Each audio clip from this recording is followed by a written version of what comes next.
Hey there, and welcome to Crime for Sleep. I know you're having trouble falling asleep, so let me keep you company with true crime stories from around the world.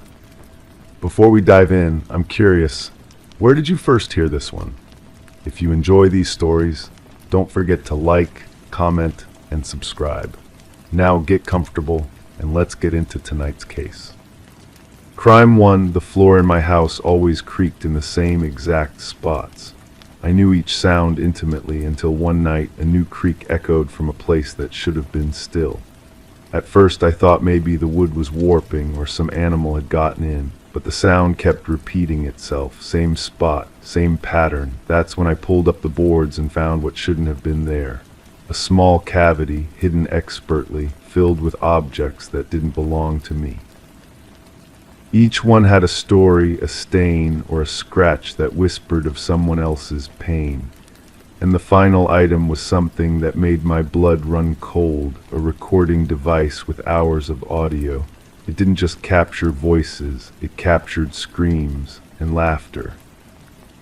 I stared at the device for what felt like an eternity before my trembling fingers found the play button. The first recording began with the sound of breathing, heavy, labored, like someone fighting against restraints. Then came a voice, muffled but desperate, pleading with someone just beyond the microphone's reach. The voice belonged to a woman, though her words were barely coherent through her terror.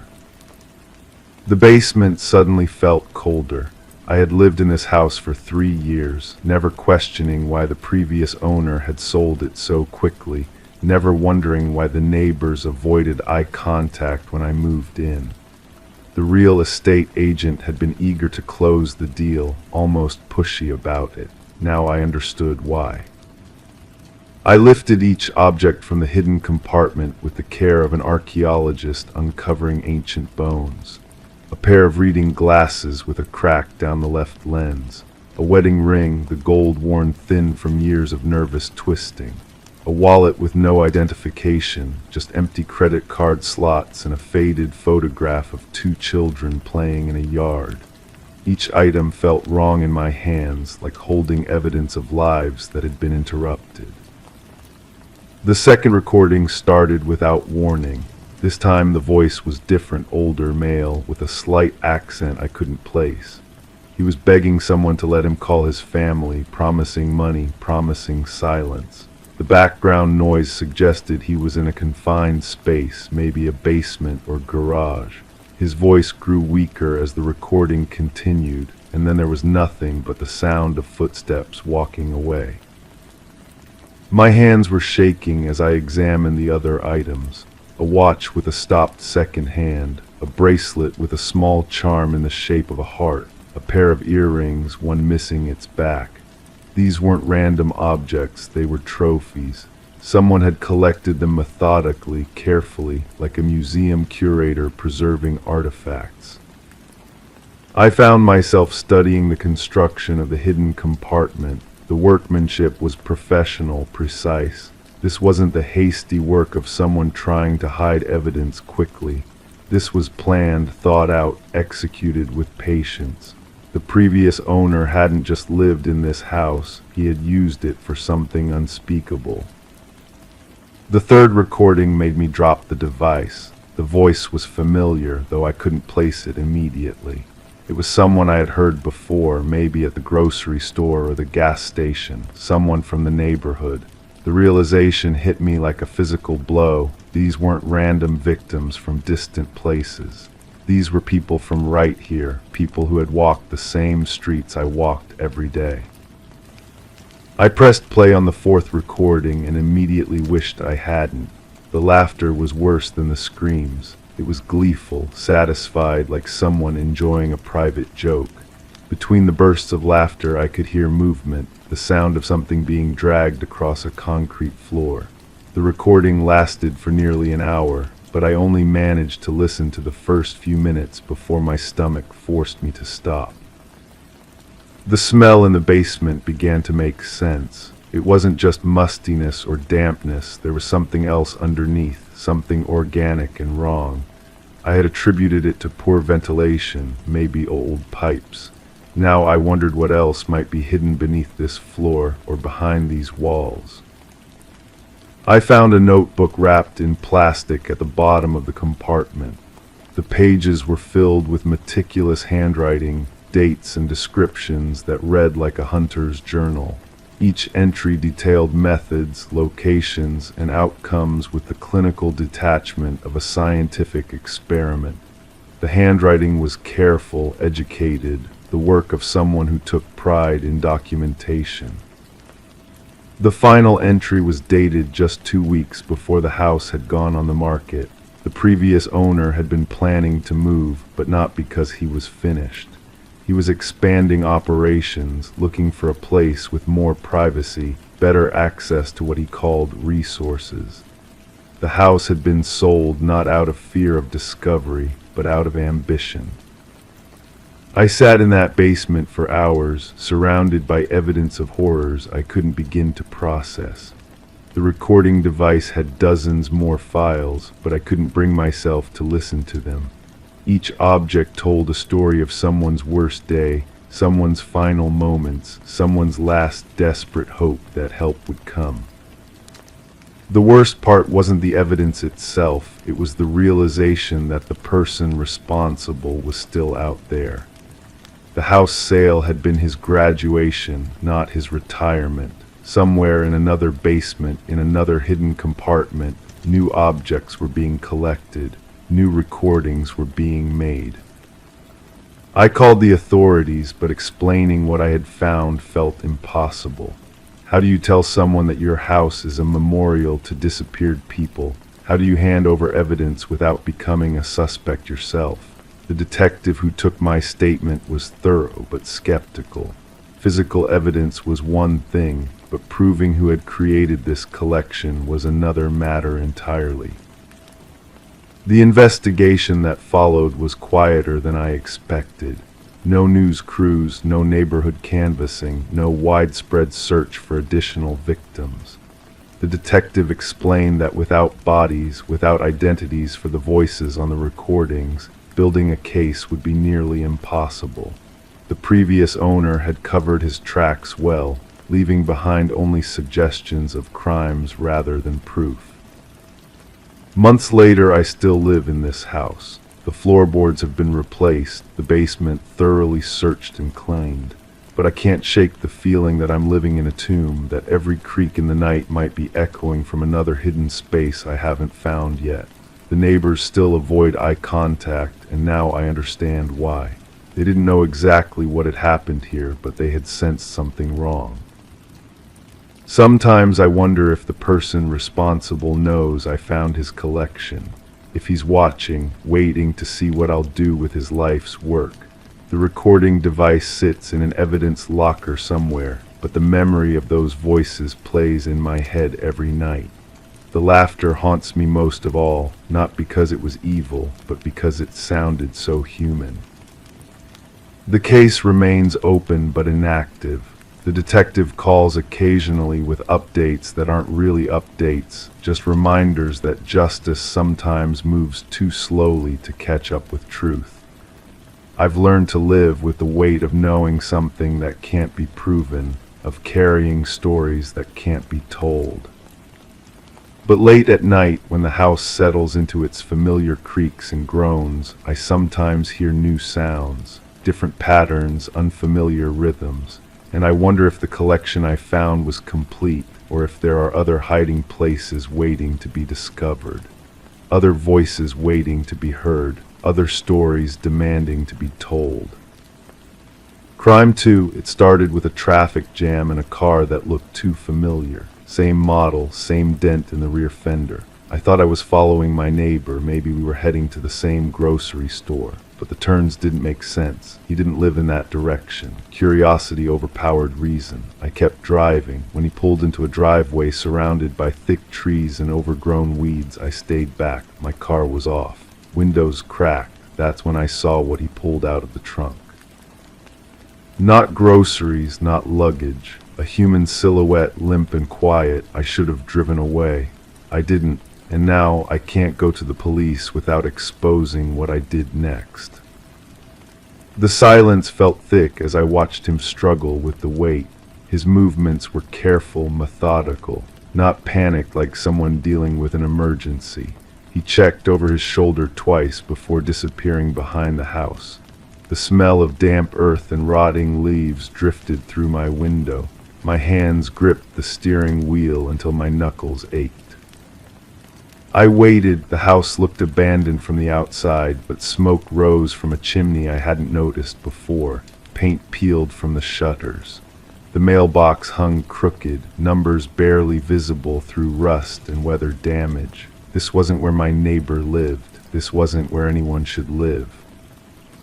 My phone buzzed, a text from my wife asking when I'd be home. I stared at the screen, fingers hovering over the keyboard. What could I tell her? That I'd followed the wrong car to the wrong place and witnessed something I couldn't explain. That I was sitting in my car like a stalker, watching a stranger's house. The front door opened. He emerged empty-handed, wiping his palms on his jeans. His face was calm, almost peaceful. He lit a cigarette and leaned against the porch railing, smoking like he had all the time in the world, like he hadn't just carried something heavy and lifeless into his house. I started my engine and drove home in silence. The radio stayed off. My wife was cooking dinner when I walked through the door. She asked about my day, and I told her about the traffic jam, nothing else. The smell of her perfume reminded me of something sweet and clean, the opposite of what I'd breathed near that house. Sleep didn't come easily. I kept seeing that silhouette, the way it bent at unnatural angles, the way he carried it like it weighed nothing and everything at the same time. I searched local news websites, scrolled through missing person reports, checked social media for any mention of disappearances. Nothing matched what I'd seen. 3 days passed before I drove back to that house. The driveway was empty. Newspapers piled up near the front door. The chimney was cold. I parked in the same spot and waited, but no one came. No one left. The silence felt different now, heavier, like the house itself was holding its breath. I walked to the front door and knocked. The sound echoed hollow through what felt like empty rooms. No response. I tried the handle. Locked. The windows were too dirty to see through, but I pressed my face against the glass anyway. Dark shapes moved inside, or maybe it was just my imagination playing tricks. The backyard was worse. Freshly turned earth near the tree line. Not like someone had been gardening, more like someone had been digging. The soil was darker there, different from the rest of the yard. My feet felt heavy as I approached the disturbed ground. A metallic smell hung in the air, sharp and bitter. I found the shovel leaning against the back of the house. The blade was clean, but dirt clung to the handle. My fingerprints were on it now. I hadn't meant to touch it, but curiosity moved my hands before my brain could stop them. The wood felt warm, like it had been used recently.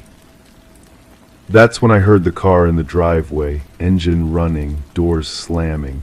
I had seconds to decide, run and risk being seen, or hide and risk being found. I chose the basement window already cracked open. The drop was shorter than I expected, but the landing was harder. The basement smelled like bleach and something else, something organic and wrong. Plastic sheets covered the floor, tools hung from hooks on the walls, not gardening tools, medical tools, surgical instruments that caught what little light filtered through the dirty windows. Footsteps crossed the ceiling above me, multiple sets, voices I couldn't quite make out. The floorboards creaked in a pattern that suggested they knew exactly where to step.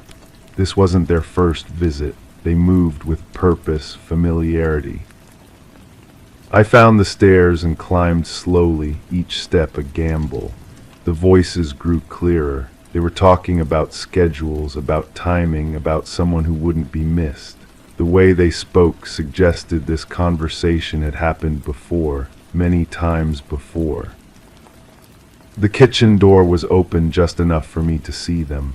3 people around a table covered with papers. photos, driver's licenses, personal information.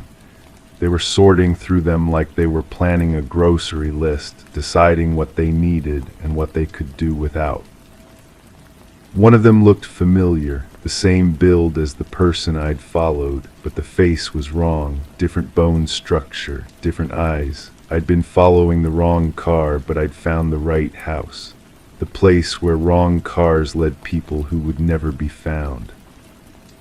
My phone buzzed in my pocket. The sound seemed impossibly loud in the quiet house. They stopped talking. Chairs scraped against the floor.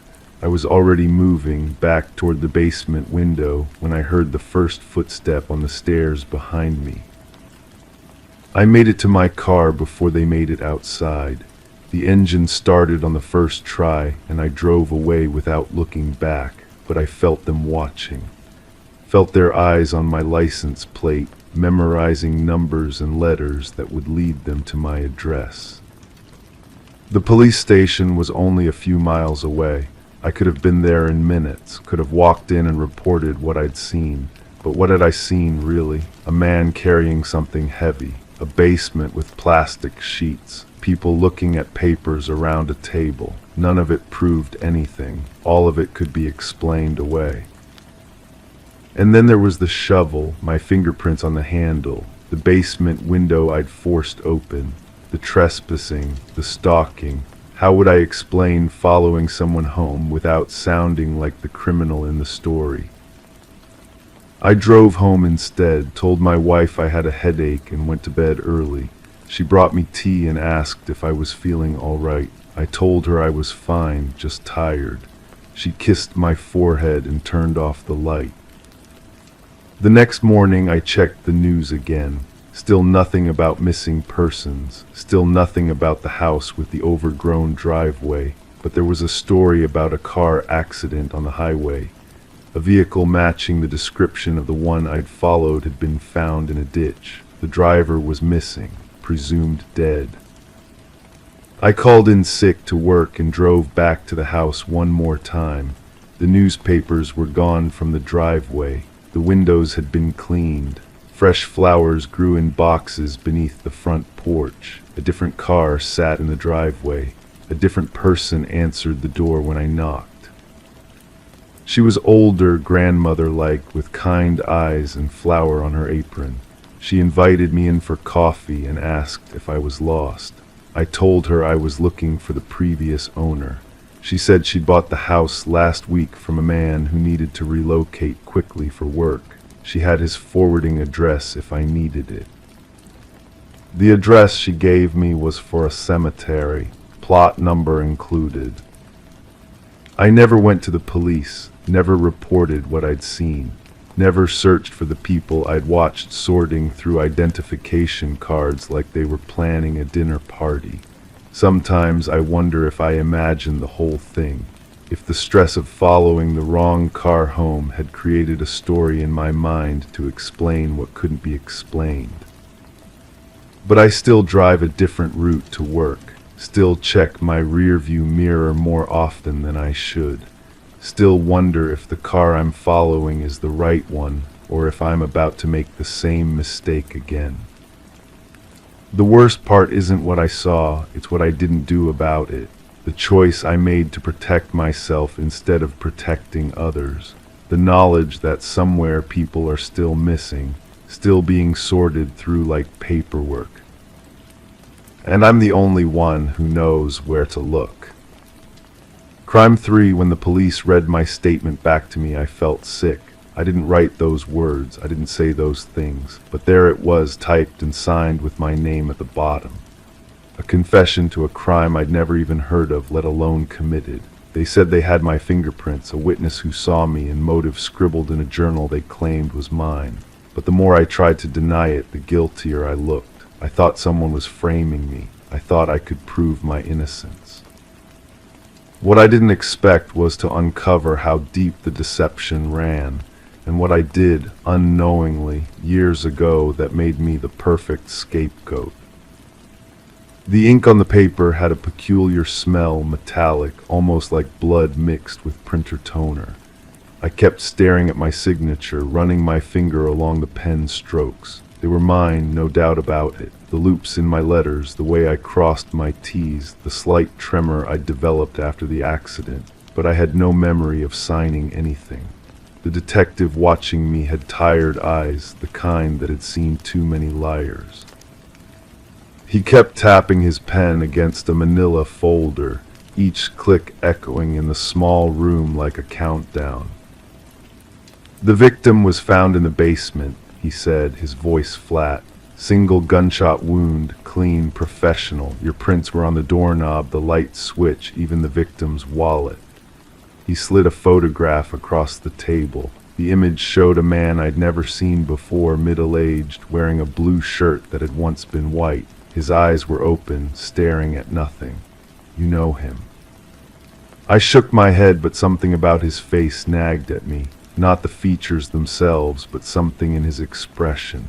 A familiarity I couldn't place. The detective opened his folder and pulled out more papers. Phone records, credit card statements, a journal with my handwriting. Each page felt like another nail in a coffin I didn't know I was building. According to this, he said, pointing to an entry dated 3 months ago, you wrote about feeling trapped and needing to eliminate the problem. Your words, not mine. The handwriting was definitely mine, but I'd never kept a journal. I hated writing by hand, my fingers cramped, my thoughts got tangled. Yet there it was, page after page of my thoughts, my fears, my apparent plans for murder. I asked to see the journal again. The leather cover was worn, the kind of aging that comes from years of handling, but the pages inside were too white, too crisp. The ink varied slightly between entries as if different pens had been used. Some entries were written in ballpoint, others in gel ink.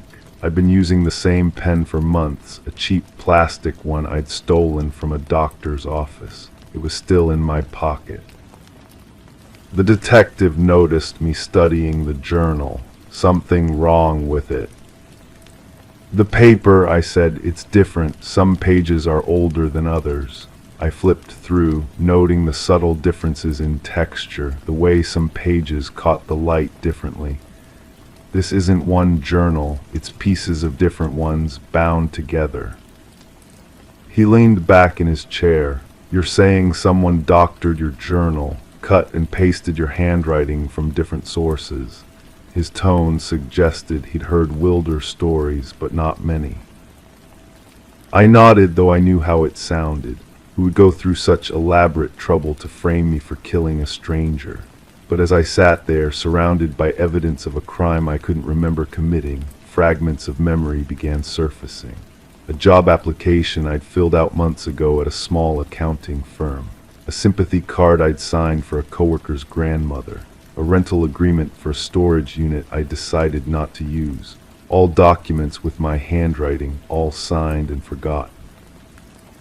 The storage unit rental was particularly strange. I remembered driving there, filling out the paperwork, but changing my mind about renting it. The manager had seemed disappointed, almost angry. He'd kept my application, said he'd hold the unit for a few days in case I reconsidered. I never went back, but now I wondered what had happened to that paperwork. I need to make a phone call, I said. The detective gestured to an old rotary phone in the corner. The receiver was sticky, probably from years of nervous palms. I dialed the storage facility, my hands shaking slightly. The same manager answered, his voice instantly recognizable, gravelly, impatient. You're calling about the unit, he asked before I could introduce myself. Funny thing about that, someone came by, said they were your brother. Paid the first month's rent and took over the lease. Nice guy. Looked a lot like you, actually. My mouth went dry. I didn't have a brother. When was this? Oh, couple months back. He had your driver's license number, knew all your details. Said you'd changed your mind about renting, but were too embarrassed to call back. The manager paused. You having second thoughts about the arrangement? I hung up without answering. The The detective was watching me, his expression unreadable. Learn anything interesting. Someone's been using my identity, I said.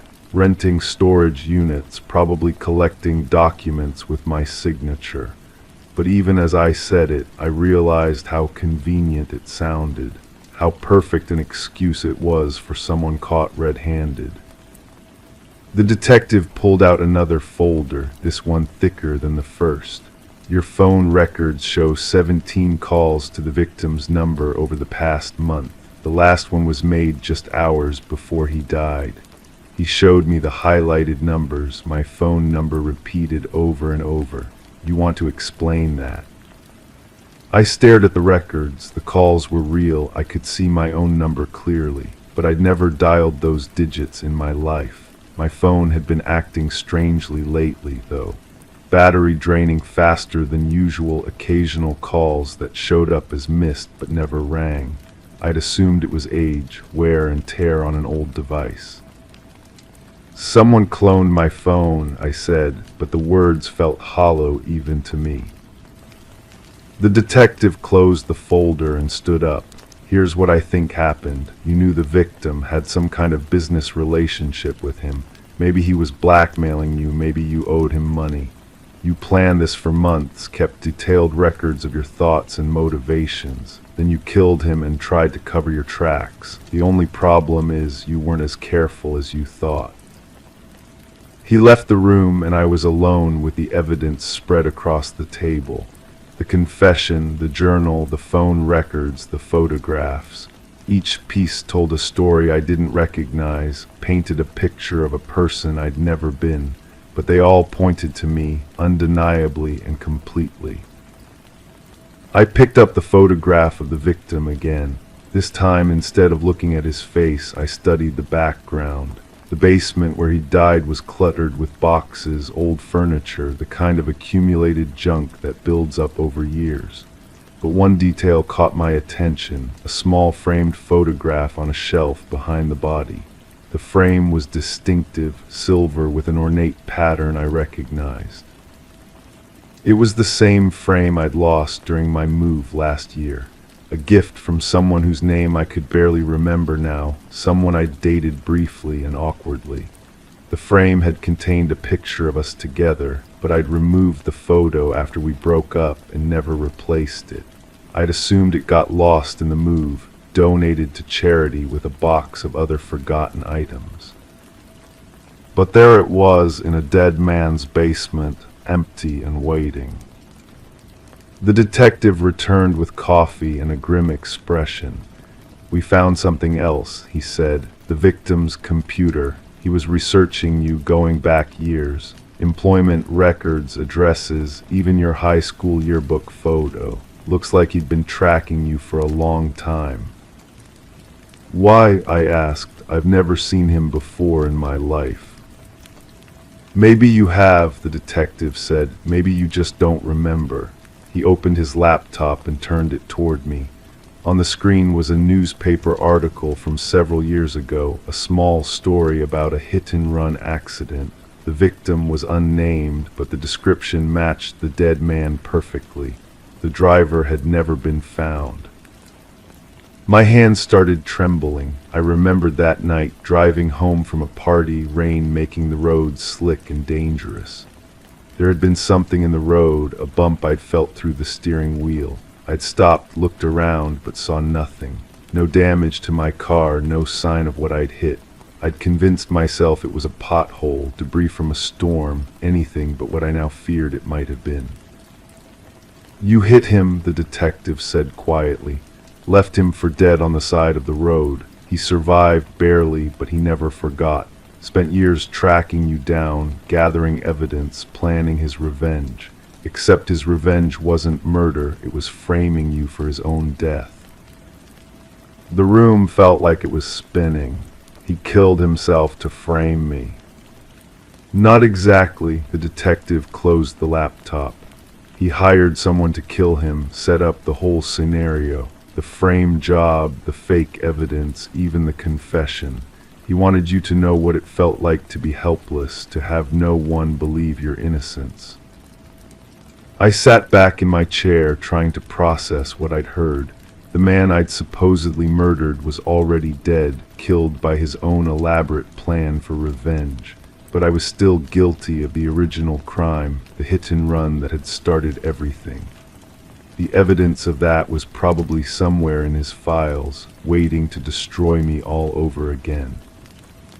"There's just one problem," the detective continued. "We can't prove any of this. The man who hired the killer is dead. The killer is probably long gone.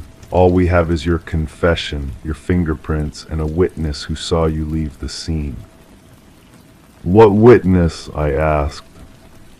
The detective smiled, but there was no warmth in it. "The victim. He installed cameras in his basement, recorded everything, including his own murder, and you walking away afterward." He showed me a still image from the video, a figure in dark clothing leaving through a basement door. The image was grainy, unclear, but the height and build matched mine perfectly. More importantly, the person in the video was wearing a jacket I owned, one that had been hanging in my closet that morning. "I've never been to that house," I said, but my voice cracked as I spoke. "The video says otherwise," the detective replied. "The timestamp shows you there at the exact moment of the murder. The victim's dying words were even recorded. He said your name, clear as day." I closed my eyes, trying to remember something, anything that would explain what was happening, but my memory was a blank, a void where that evening should have been. I'd been home, watching television, falling asleep on the couch. At least, that's what I thought I'd been doing. But now I wasn't sure of anything. The detective gathered up the papers and photographs, stacking them neatly in their folders. "Here's what's going to happen," he said. "You're going to be charged with murder. You'll go to trial and you'll probably be convicted. The evidence is overwhelming and your story doesn't make sense to anyone but you." He paused at the door, looking back at me with something that might have been sympathy. "For what it's worth, I believe part of your story. I think you were set up, manipulated into this situation. But I also think you're guilty of something, even if it's not what we're charging you with." After he left, I sat alone in the interrogation room, staring at the empty table where the evidence had been. The confession was gone, but I could still see it in my mind, my signature at the bottom of words I'd never spoken, admitting to a crime I couldn't remember committing. The truth was somewhere in the middle, buried under layers of deception and half-remembered guilt. I'd killed a man years ago and forgotten about it, convinced myself it never happened. He'd spent his remaining years planning the perfect revenge, orchestrating his own death to ensure I'd pay for my crime. And somewhere in that twisted justice, I'd become complicit in my own destruction. The door opened again and a public defender entered, a tired-looking woman with kind eyes and a briefcase full of hopeless cases. She sat down across from me and pulled out a legal pad. "Tell me everything," she said, "from the beginning." I started to speak, then stopped. Where was the beginning, the hit and run I'd tried to forget, the moment I signed that first document that would be used against me? Or was it even earlier, some decision or action that had set everything in motion without my knowledge? "I don't know where to start," I said finally. She nodded as if she'd expected that answer. "That's okay, we'll figure it out together." But as I began to tell my story, I realized that the truth might be more terrifying than any lie. Because somewhere in the maze of evidence and false memories, I was starting to suspect that maybe, just maybe, I really had killed that man in the basement. And everything else, the framed job, the elaborate revenge plot, the stolen identity, was just my mind's way of protecting itself from a truth too horrible to accept. Crime 4, after a heavy storm, my fireplace started leaking. I thought maybe birds had built a nest up there again. but when I reached in, my hand brushed against something wrapped in plastic. I pulled out a bundle, photographs, dozens of them, all of people I didn't recognize, some smiling, some looking terrified. Every one of them had something in common. They were photographed inside my house. Different rooms, different years. Some even showed angles I couldn't see without a ladder or camera. And at the very bottom of the pile was one final photo of me sleeping. The plastic felt cold against my palms, still damp from the chimney's moisture. I spread the photographs across my kitchen table, trying to make sense of what I was seeing. The paper had that waxy quality that comes from years of hiding. Some edges were brown, others pristine. The oldest ones seemed to be from decades ago, judging by the clothing and hairstyles. The newest couldn't be more than a few months old. I recognized my living room immediately. The same couch, the same coffee table, even the same lamp in the corner. But the people sitting there were strangers. A woman with short dark hair laughing at something beyond the frame. A man in a business suit checking his watch. Children playing on my carpet, all of them comfortable as if they belonged there. The bedroom photos made my stomach turn. My bed, my dresser, my window with the broken latch I'd been meaning to fix. But different people sleeping, reading, getting dressed. One showed a young woman brushing her hair at my vanity mirror. Another captured an elderly man folding clothes in my closet. They all looked so natural, so at home. I called the previous owner, a woman who'd lived here for 30 years before selling to me. Her voice cracked when I described what I'd found. I always felt like someone was watching, she whispered. Sounds in the walls, things moved around. My husband said I was imagining it. She told me about the original owner, a photographer who'd built the house in the 60s. He died in the basement, she said, but not before installing some unusual features. Hidden panels, extra wiring, spaces between walls that seemed too wide for standard construction. That night I walked through my house differently. Every creak made me stop. Every shadow seemed purposeful. I found myself checking corners I'd never noticed before, running my hands along walls that felt uneven. The basement revealed more than I wanted to know. Behind a false panel, I discovered a small room with a chair, a table, and equipment I couldn't identify. The walls were covered with more photographs, but these were different. They showed the inside of other houses, other families, other lives invaded by the same invisible presence. A notebook sat on the table, filled with handwriting that grew increasingly erratic as the pages progressed. Notes about schedules, habits, weaknesses, maps of houses with entrance points marked, lists of names with dates beside them. Some dates went back 50 years. Others were recent enough to make my hands shake. The most disturbing entry was dated just 6 months ago. My name, my address, my work schedule, details about my routines that only someone watching very carefully would know. The note at the bottom read, "Perfect subject, trusting, sleeps deeply, rarely has visitors." I found the camera equipment the next morning, mounted in my attic behind insulation I'd never bothered to check. Tiny lenses pointed down through holes drilled in the ceiling, wires running to a recording device that was still blinking with a red light. The recordings went back years. I watched myself sleeping, eating, showering, living my life while someone documented every private moment. But there were gaps in the footage, periods where the camera showed empty rooms or people I didn't recognize using my space. I started staying awake at night, listening for sounds that didn't belong, footsteps when I was supposed to be alone, doors opening that I'd left closed, the refrigerator running differently as if someone had been inside it. The locksmith I called found evidence of tampering on every entrance to my house.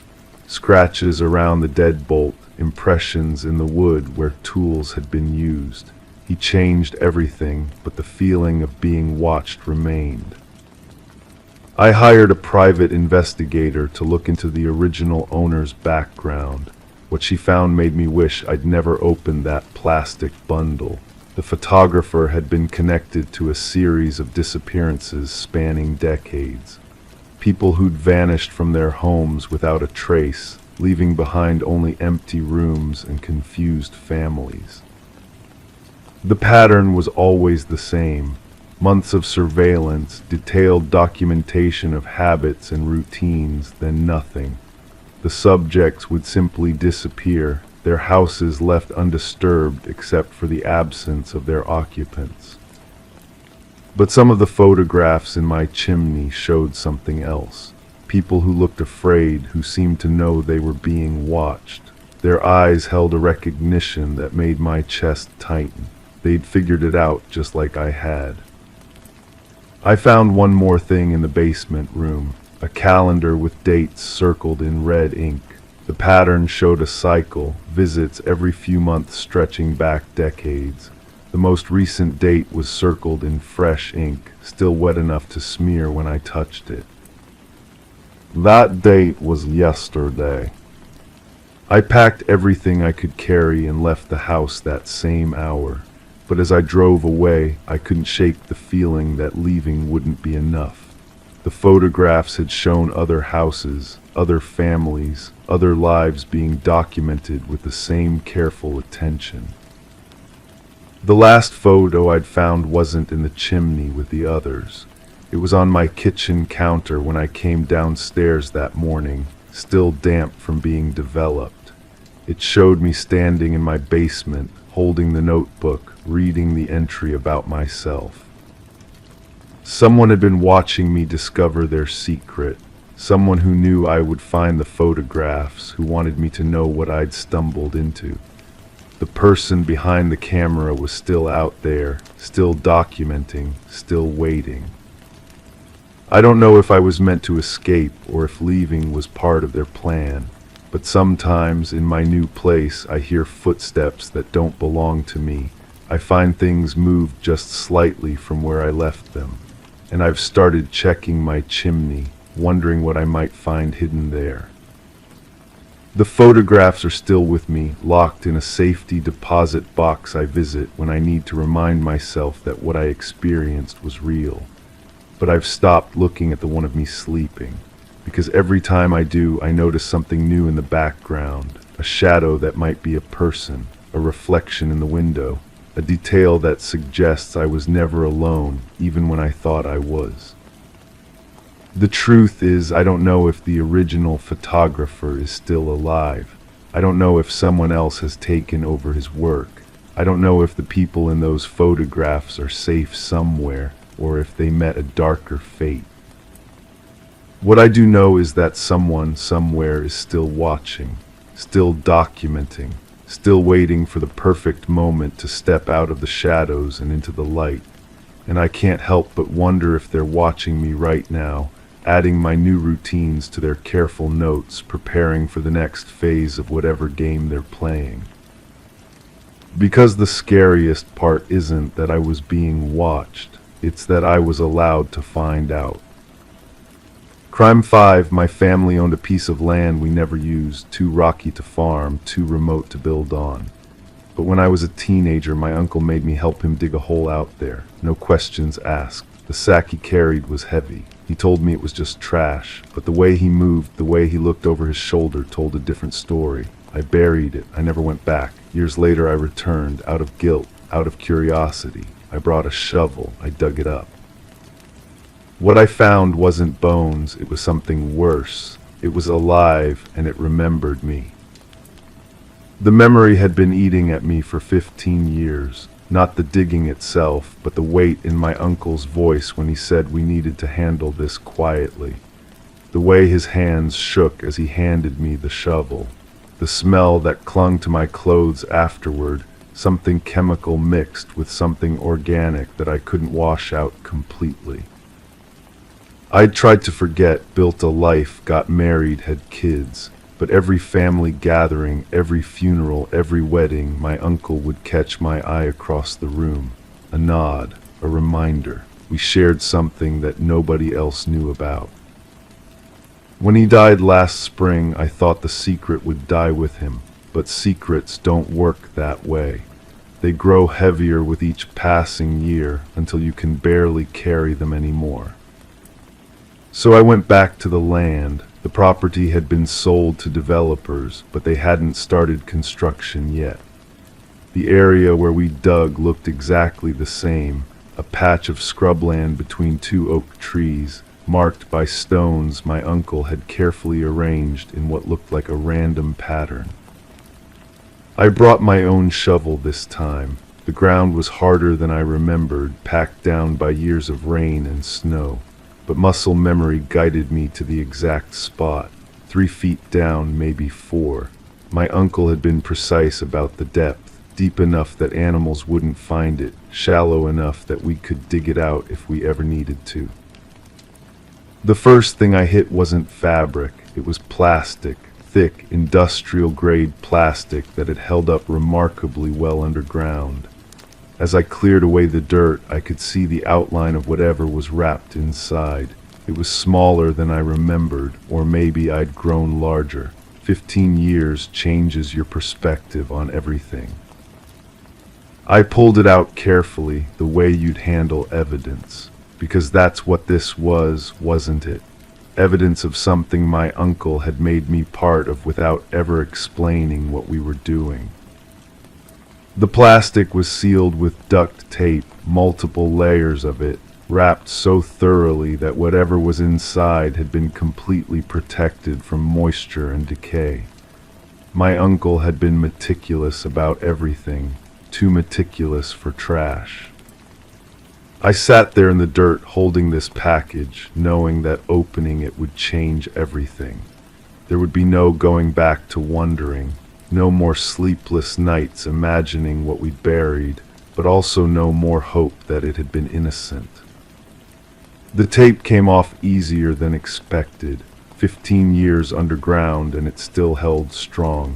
Inside the plastic was another layer, canvas this time, military green, the kind of material that's built to last.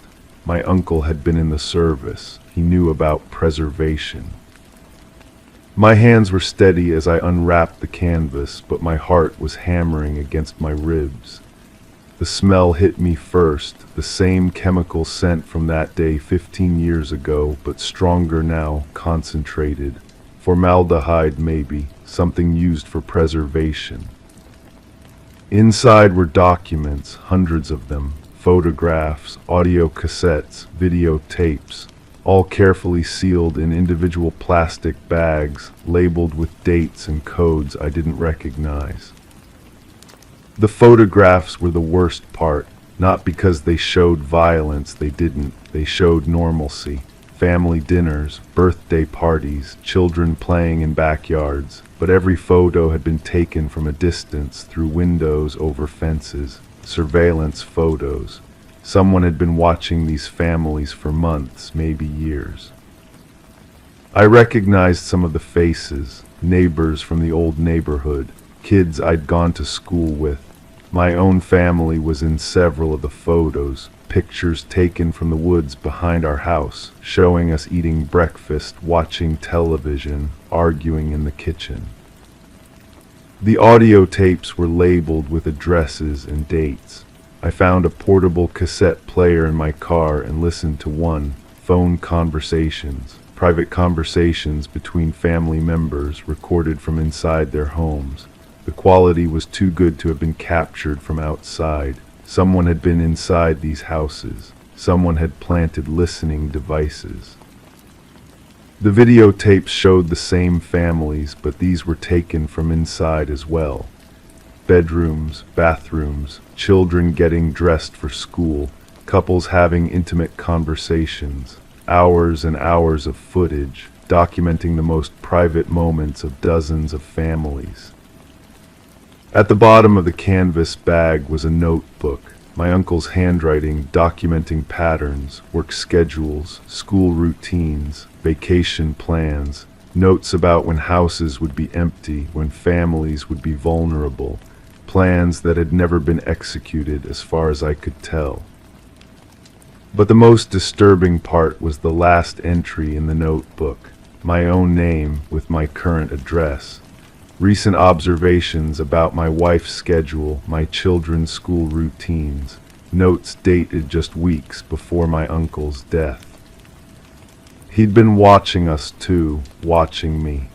The nephew who'd helped him bury his secrets had become another target for surveillance. I sat there as the sun set, surrounded by evidence of a crime that had no clear victims. No violence had been committed, no houses had been robbed, no families had been harmed, but the violation was complete. The invasion of privacy so thorough that it felt worse than physical assault. My uncle had been a predator, but one who never acted on his impulses. He'd fed on the secret knowledge of other people's lives, sustained himself on their unknowing vulnerability, and he'd made me complicit by having me bury the evidence. But now I had a choice to make.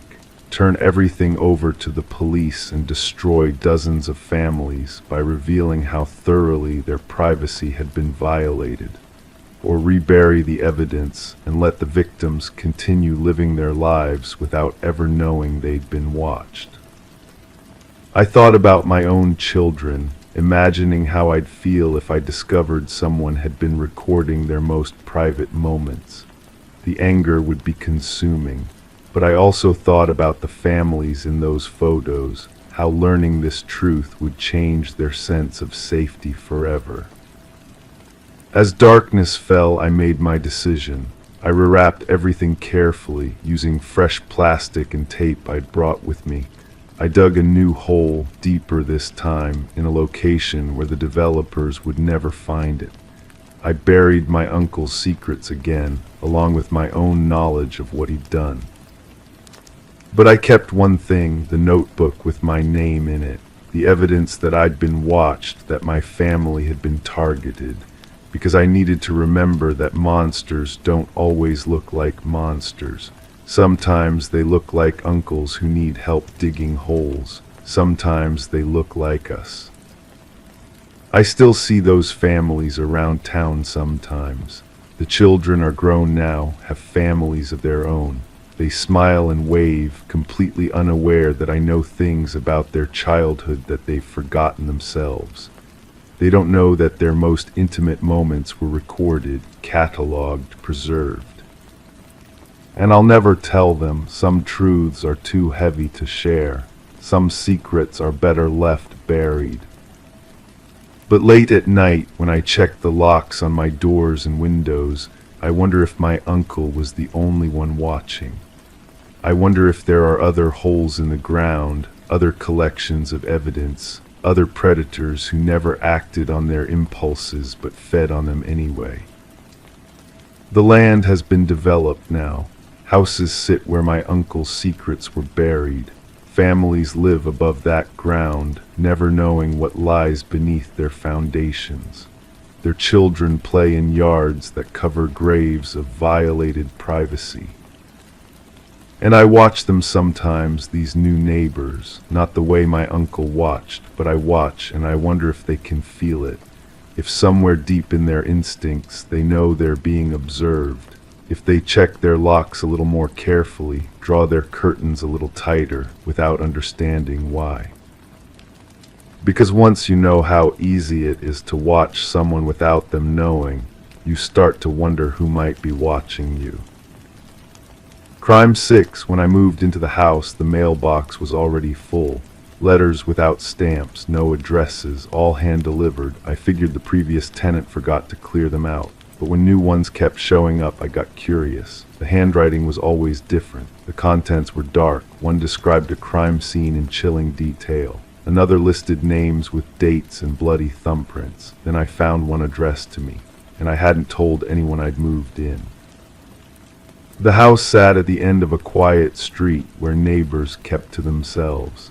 The kind of place where curtains twitched when strangers walked by, but no one actually spoke to each other.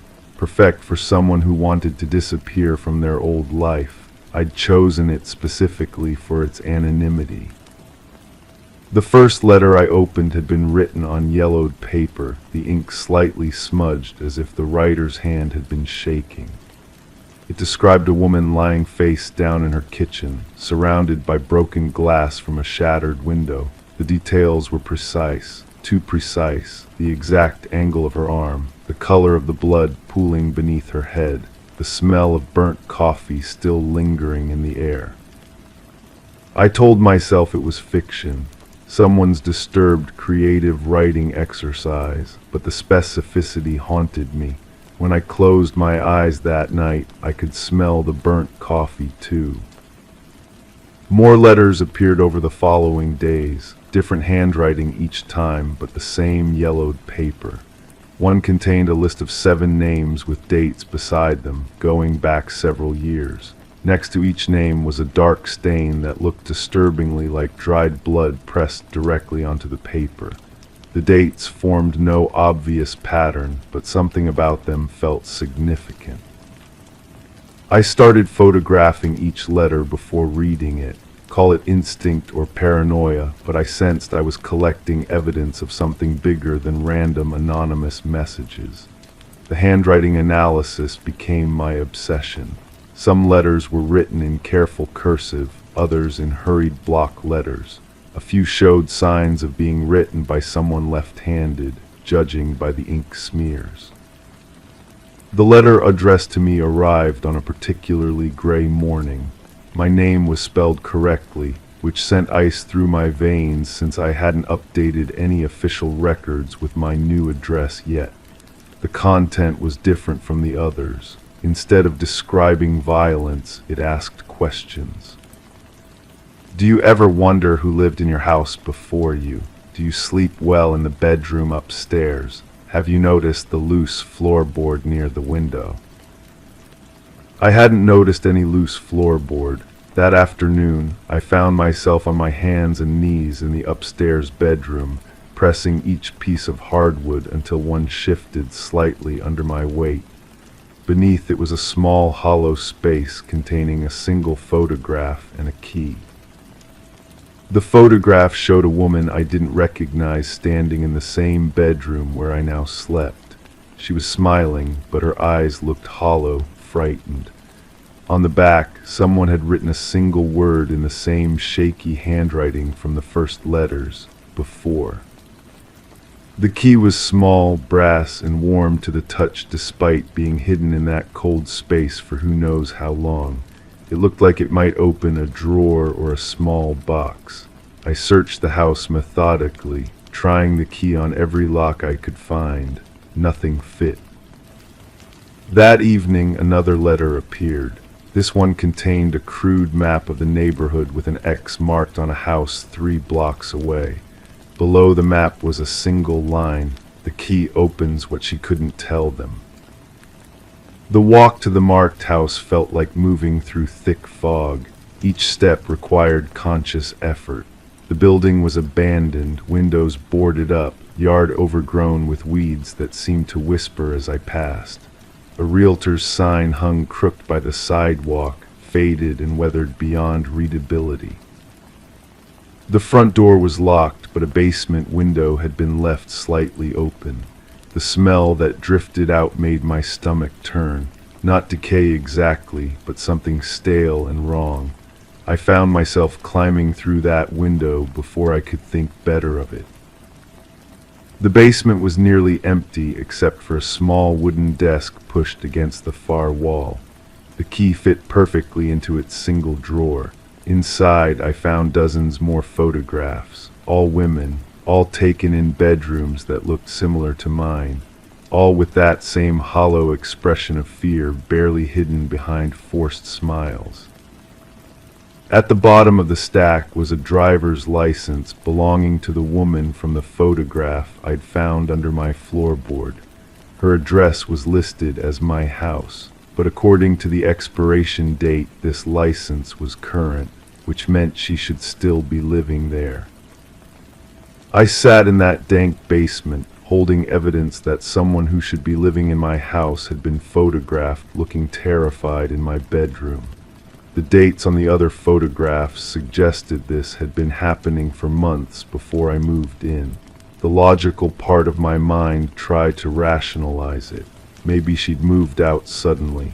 Maybe she'd left these things behind accidentally. But the letters kept coming.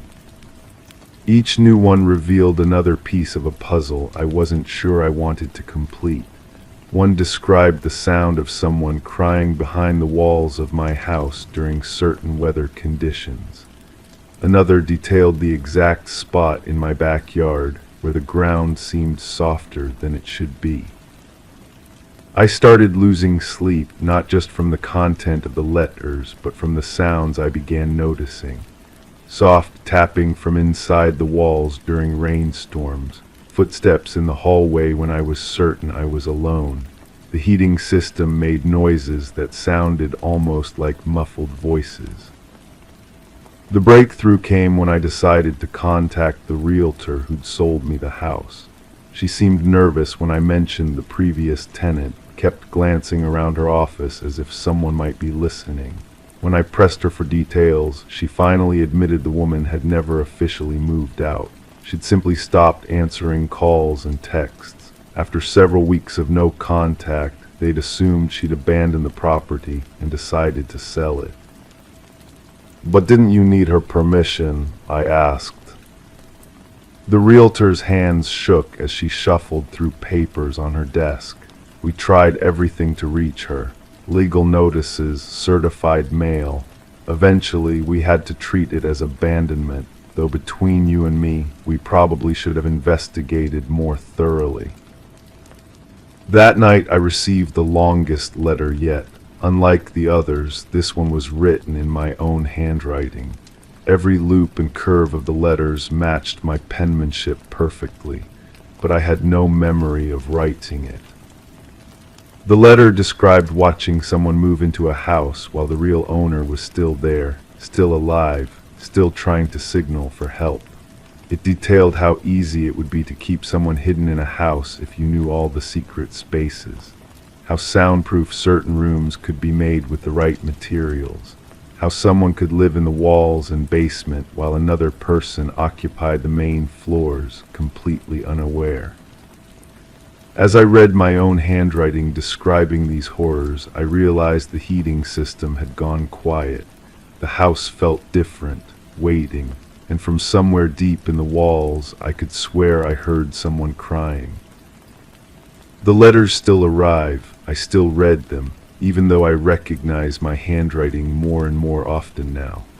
Sometimes I find myself writing them without remembering when I sat down with the pen.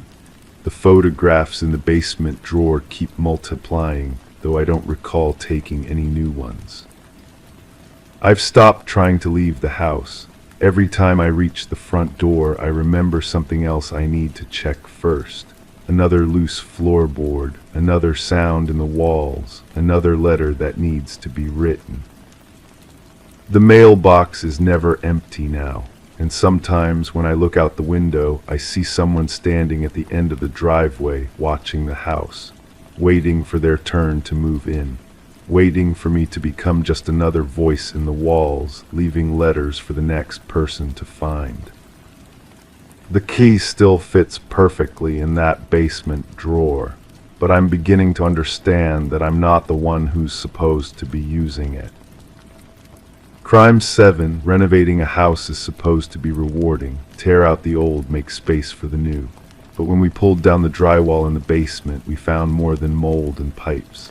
Behind one panel was a narrow cavity, no wider than a closet. Inside was a chair, a rope, scratch marks along the wall, and audio tapes sealed in a rusted box. They weren't labeled. I listened anyway.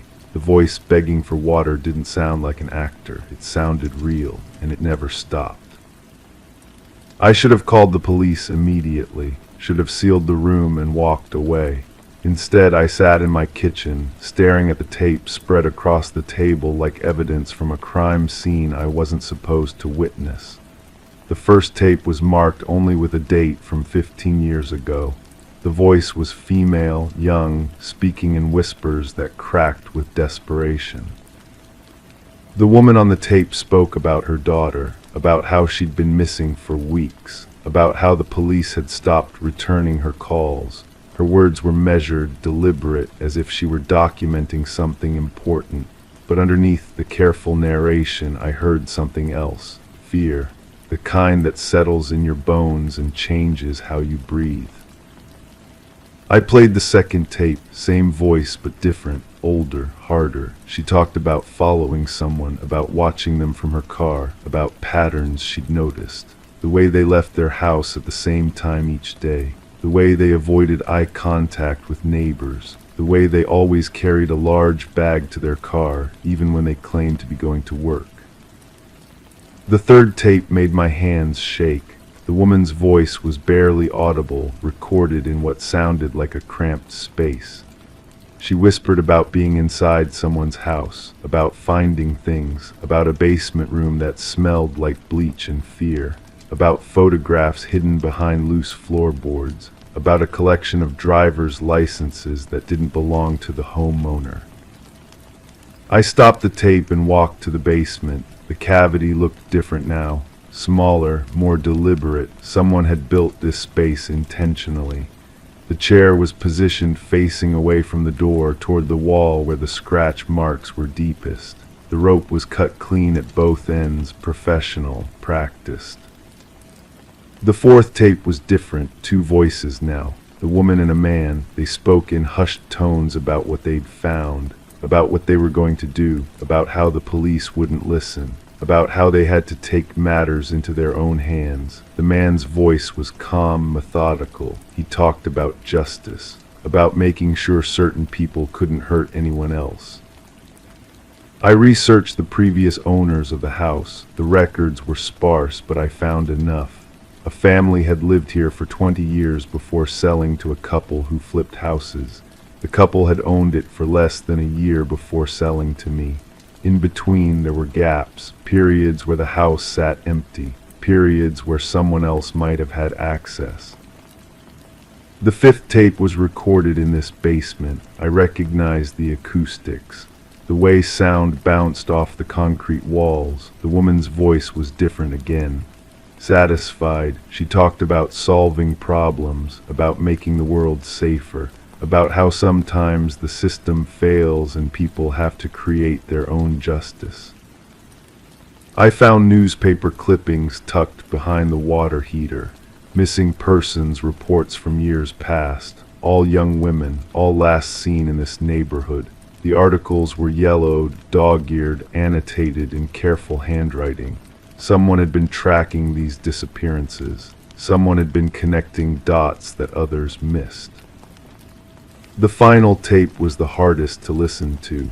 The woman's voice was shaking. She talked about going too far, about crossing lines she couldn't uncross, about how the man she'd been working with had changed, about how he'd started talking about expanding their mission, about how she'd realized she'd been helping someone who was worse than the people they'd been hunting. I called the police. They came, examined the room, took the tapes. But the detective who handled the case seemed distracted, uninterested. He asked questions about the previous owners, about how long I'd lived here, about whether I'd noticed anything unusual before the renovation. His questions felt scripted, routine. Weeks passed, no follow-up calls, no news reports, no arrests. The detective's card sat on my kitchen counter, but when I called, he was always unavailable. Always in meetings, always working other cases. I started noticing things. A car parked across the street that hadn't been there before. The same jogger passing by my house every morning, always slowing down near my driveway. Phone calls that disconnected when I answered. Small things, probably nothing, but the voice from the tapes had taught me to pay attention to details others missed. The woman on the recordings had been meticulous, careful. She'd documented everything, but somewhere in her quest for justice, she'd become part of something darker. The question that kept me awake wasn't whether she'd found the truth. It was whether the truth had found her first. I still live in the house. The basement is finished now. New drywall, fresh paint, modern lighting. But sometimes when the house settles at night, I hear whispers, not ghosts, not supernatural nonsense, just the memory of voices that once filled that hidden space. Voices that knew something I'm still trying to understand. The detective finally called back. He told me the case was closed, insufficient evidence. The tapes were returned to evidence storage. The room was just a storage space, he said. The scratches were probably from someone trying to install shelving. The rope was probably from hanging tools. But I kept the newspaper clippings, the ones about the missing women, the ones with the careful annotations, the ones that show a pattern the police chose not to see, because sometimes the truth isn't about what you can prove. Sometimes it's about what you're willing to admit might be true. The voice on the tapes never said her name, never mentioned where she lived, never explained how she got inside my house or why she chose this basement for her recordings. But I know she's still out there, still watching, still documenting, still trying to balance scales that the system left uneven. And sometimes when I'm alone in the basement, I wonder if she's watching me too. Crime 8, I found it under my mattress, a leather-bound journal I'd never seen before, but the handwriting was mine. Every entry was signed with my initials. It described things I couldn't remember doing, places I didn't go, names I didn't recognize. The final entries shifted. They weren't about others anymore. They were about me. What I was going to do, who I was going to hurt. I thought it was some kind of prank. Then things started happening. And I began to wonder if I was capable of more than I believed. The leather felt familiar against my fingertips, worn smooth in places where hands had gripped it repeatedly. The first entry was dated 3 months ago. I remembered that day perfectly. I'd stayed home, watched television, ordered takeout. Yet the journal described a conversation with someone whose face I could almost picture, but whose name meant nothing to me. The handwriting slanted exactly like mine when I'm tired, the way my pen drags slightly on the downstrokes. I called my sister that evening. She listened as I read portions aloud, her breathing growing shorter with each sentence. When I finished, she was quiet for a long moment. Then she asked if I'd been taking my medication regularly. The question hung between us like smoke. I had been, hadn't I? The pill organizer sat on my kitchen counter, but now I couldn't remember the last time I'd actually looked inside it. The second entry mentioned a woman who worked at the coffee shop downtown. It described her routine in unsettling detail when she arrived, how she wore her hair, the pattern of freckles across her left cheek. I'd never noticed anyone matching that description, yet when I visited the shop the next day, there she was, exactly as the journal described. She looked up when I entered, and something flickered across her face. Recognition, maybe, or fear. I started carrying the journal with me, checking it compulsively. New entries appeared without explanation. My handwriting, my pen, but memories that felt like they belonged to someone else. The woman at the coffee shop began avoiding eye contact. She'd whisper to her coworkers when I ordered, casting glances in my direction that made my skin crawl with familiarity. The entries grew more specific. They mentioned a regular customer who came in every Tuesday, always ordering the same drink. They described his nervous habit of tapping his wedding ring against the counter 3 times before paying. They detailed conversations I was certain I'd never had, plans I was sure I'd never made. Yet when Tuesday arrived, there he was, ring tapping against the counter. 1, 2, 3. I began questioning everything. My sister visited more frequently, bringing groceries I didn't remember asking for. She'd study my face while we talked, searching for signs of something I couldn't name. The journal mentioned her visits, too, recording details of our conversations with an accuracy that made my hands shake. It knew things about her that she'd never told me, about her marriage, her fears, the way she checked the locks twice before bed. The police report was buried deep in the journal, written in my careful script. A missing person case from 2 months ago. A man who disappeared after leaving work one evening. His car found abandoned near the reservoir, keys still in the ignition.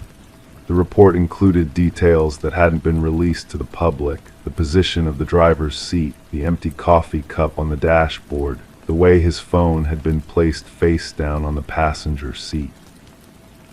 I knew the detective handling the case. We'd grown up on the same street, though we'd lost touch after high school.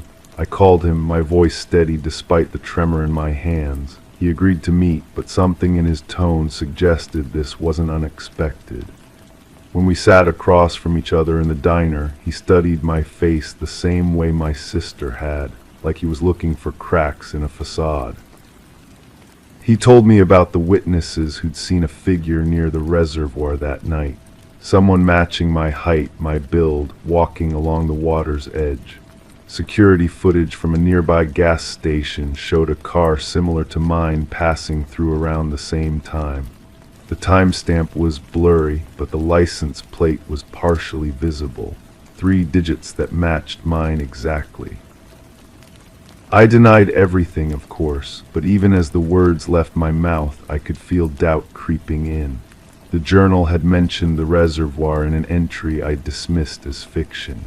It described the sound of water lapping against the shore, the way moonlight reflected off the surface, the surprising weight of waterlogged clothing, details so vivid they felt like memories. The detective's questions grew more pointed. He asked about my whereabouts that night, about gaps in my memory, about whether I'd been experiencing any unusual stress. I answered honestly, but my honesty felt increasingly inadequate. How do you prove you weren't somewhere when you can't remember where you actually were? That night I tore through my apartment looking for evidence. Muddy shoes hidden in the back of my closet, receipts for gas stations I didn't remember visiting, anything that might confirm or deny what the journal suggested. I found nothing conclusive, but absence of evidence felt just as damning as its presence. The final entries in the journal were different. They weren't observations or plans, they were confessions. Written in my handwriting, signed with my initials, describing acts I couldn't have committed. Yet the details were so precise, so intimate, that I began to wonder if memory was more fragile than I'd believed. If guilt could manifest physically, embedding itself in muscle memory and leaving traces in ink. I stopped sleeping properly. Every time I closed my eyes, I saw the reservoir. I could smell the damp earth, hear the gentle splash of disturbed water. I could feel rough fabric between my fingers and taste copper in the back of my throat. These weren't memories, they couldn't be, but they felt more real than anything else in my life. The woman at the coffee shop quit without notice.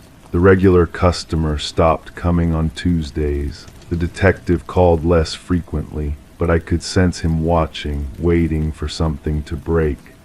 The journal continued to fill itself with my handwriting, describing a truth I wasn't ready to accept. I think about burning it sometimes, but what if destroying the journal doesn't destroy what it contains? What if the real crime isn't what's written on those pages, but what I've been trying so hard to forget? The leather cover sits heavy in my hands, filled with secrets that might be mine. And in the growing darkness of each sleepless night, I wonder if the person I've been looking for has been staring back at me in the mirror all along. Crime 9, he was always sniffing around the woods behind the house, nothing unusual. Until one morning he dropped something on the porch. At first I thought it was a stick, but the color was wrong. The shape was too familiar. It was a human finger, clean cut, no signs of decay. The police brushed it off, saying it probably came from hunters or something buried long ago. But the next day he brought another, and another, each from a different hand. I stopped letting him run free after the 4th finger arrived. The officers who came to collect them seemed more annoyed than concerned. They took photos, bagged the evidence, and told me these things happen in rural areas. Old graves shift, they said. animals dig things up, nothing to worry about. But I knew my dog, he had patterns, routes he always took through those woods. The same fallen log he'd sniff, the same clearing where he'd pause to listen. If there were remains scattered throughout that forest, he would have found them long ago. These fingers were fresh, recent, someone was still out there. I started following his usual path, looking for disturbed earth, unusual scents, anything that might explain what was happening. The woods felt different now. Every shadow seemed deliberate, every broken branch looked arranged. The smell of damp leaves mixed with something metallic that made my stomach turn. 3 weeks passed without any new discoveries. I thought maybe it was over. Then I found the notebook. It was wedged between 2 rocks near the creek, wrapped in plastic, pages still dry. The handwriting was neat, careful, lists of names I didn't recognize, dates spanning several months, descriptions that made my hands shake as I read them, physical characteristics, habits, schedules. One entry made me drop the notebook entirely. The description matched my neighbor perfectly. The woman who lived alone in the house, visible through the trees. The same woman who had mentioned seeing someone watching her property lately, someone she couldn't quite make out through her kitchen window. I took the notebook to the police. This time they listened. They asked about my dog's behavior, about the exact locations where I'd found the fingers, about whether I'd noticed anyone suspicious in the area. I told them about the notebook, about my neighbor's concerns, about the feeling that someone was still using those woods. The detective assigned to the case was thorough but skeptical. He explained that notebooks could be planted, that people sometimes created false evidence to support their theories. But he agreed to investigate the area more thoroughly, to interview my neighbor, to check missing person reports. Days turned into weeks. The investigation seemed to stall. My neighbor stopped mentioning the figure she'd been seeing. The detective's calls became less frequent. The woods returned to their usual quiet, but I couldn't shake the feeling that I was being watched whenever I walked near them. Then my dog started acting strange again, not bringing things home this time, but refusing to go into certain parts of the woods. He'd stop abruptly on familiar paths, hackles raised, staring at something I couldn't see. When I tried to continue forward, he'd plant himself firmly and refuse to move. I started carrying a camera on our walks, documenting the places where he showed fear or aggression. Patterns emerged. He avoided 3 specific areas, forming a rough triangle in the deeper part of the woods, areas I'd never bothered to explore thoroughly before.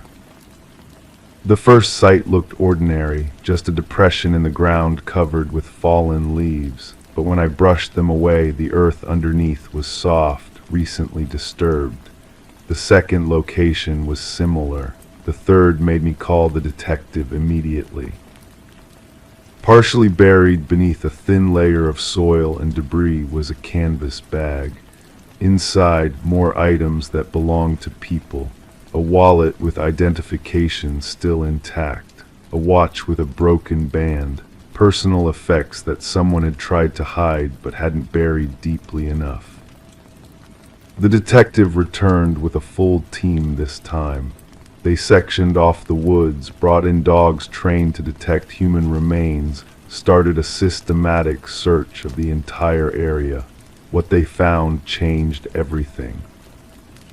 Not bodies, but evidence of someone who had been using this location for months. A campsite hidden in a natural depression, invisible unless you knew exactly where to look. Supplies, tools, and photographs. Dozens of photographs of people going about their daily routines, taken from a distance with a telephoto lens. My neighbor was in several of the photos. So were other people I recognized from the surrounding area. The images showed intimate moments, private activities, people who had no idea they were being observed and documented. But the most disturbing discovery was a series of recordings. Audio files on a digital device, conversations that had been captured without the speaker's knowledge, planning sessions, someone discussing methods, timing, opportunities, a voice I almost recognized but couldn't quite place. The investigation expanded beyond the woods. Police interviewed everyone whose photo had been found, everyone whose voice might have been on those recordings. They checked alibis, examined phone records, looked for connections between the potential victims and anyone who might have had access to them. Weeks passed without an arrest. The evidence was compelling but circumstantial. The photographs proved surveillance but not intent to harm. The recordings were disturbing but didn't contain explicit threats or confessions. The fingers my dog had found were sent for DNA analysis, but the results were inconclusive. My neighbor moved away during this period. She said she no longer felt safe, that she couldn't sleep knowing someone had been watching her for so long. Other people in the area started installing security systems, changing their routines, looking over their shoulders. The case remained open but inactive. The detective explained that without concrete evidence linking a specific person to the surveillance or to the human remains, there wasn't enough to file charges. They would continue following leads, but resources were limited. I still walk through those woods, but everything feels different now. My dog has returned to his normal behavior, but I can't forget what he brought home, what his instincts led us to discover. Someone was out there, watching, planning, collecting trophies from people who never knew they were in danger. The most unsettling part isn't what we found, but what we didn't find. Those fingers came from somewhere, from someone. The surveillance equipment and photographs suggest victims who were being studied, prepared for something. But we never found the bodies. We never identified the person responsible. We never learned what they were planning or whether they completed it. Sometimes I wonder if they're still out there, watching from a different location, targeting different people. The investigation may have disrupted their plans, but it didn't stop them. They're more careful now, more hidden, but the urge that drove them to collect those fingers, to watch those people, to document their activities, that urge doesn't just disappear. I look at my neighbors differently now. I pay attention to who knows too much about other people's schedules, who seems overly interested in local activities, who might have the skills and knowledge to conduct surveillance without being detected. The person we're looking for could be anyone, someone who appears normal, helpful, integrated into the community. The truth is still out there, buried deeper now, hidden more carefully. But it's there, waiting to surface again when someone gets careless or when another dog decides to dig in the wrong place at the right moment. Story 10, the town held its secrets close, especially when it came to the house standing at the edge of the woods. A structure forgotten by time, with windows like shadows and a porch weighed down by the years. No one laid claim to it, no one recalled its origin. Yet when a group of wanderers strayed too near, they beheld a peculiar sight, names etched into the wooden walls, carved deep as if to warn trespassers away. And at the very bottom, fresh and untouched, a name unfamiliar to all but one among them. A whispered confession broke the stillness. That name belongs to me. In the dead of night, a call came into dispatch, a routine report of trespassing. Mason Wright, the lead hiker who stumbled upon his own name engraved on the old house, spoke with a tremor in his voice. The responding officers anticipated mere mischief, perhaps a prank gone awry, but what awaited them defied logic. Detective Sarah Keller arrived as twilight blanketed the forest, her flashlight piercing the darkness to reveal the weathered facade of the mysterious dwelling. 27 names cascaded down the eastern wall, some fading into obscurity while others remained sharp, seemingly freshly carved. And among them, Mason Wright, the incision still redolent of sawdust. "I've never set foot here before," Mason declared, his breath visible in the frosty air. "I cannot fathom how my name came to be here." Thus began the inquiry, delving into the backgrounds of each listed name. The findings sent shivers through the investigative team. Every name corresponded to a missing person from the past 40 years, individuals who vanished while hiking alone. Some cases had gone cold, while others remained open. United by one chilling detail, the disappearances occurred within these very woods. Forensic experts meticulously documented the carvings, noting the varied depths, techniques, and aging patterns. The oldest name, Rebecca Hansen, harked back to a missing woman from 37 years prior, her tale one of entering the woods never to return, leaving behind only a solitary boot by a stream. Mason's account remained unwavering under scrutiny. He professed no ties to the area beyond that one fateful hike with his college companions, chosen at random from an online suggestion. Nothing in his past linked him to the other names immortalized on the wall. The focus shifted to Mason's comrades. Emily Chen, the group's photographer, shared images captured during their trek.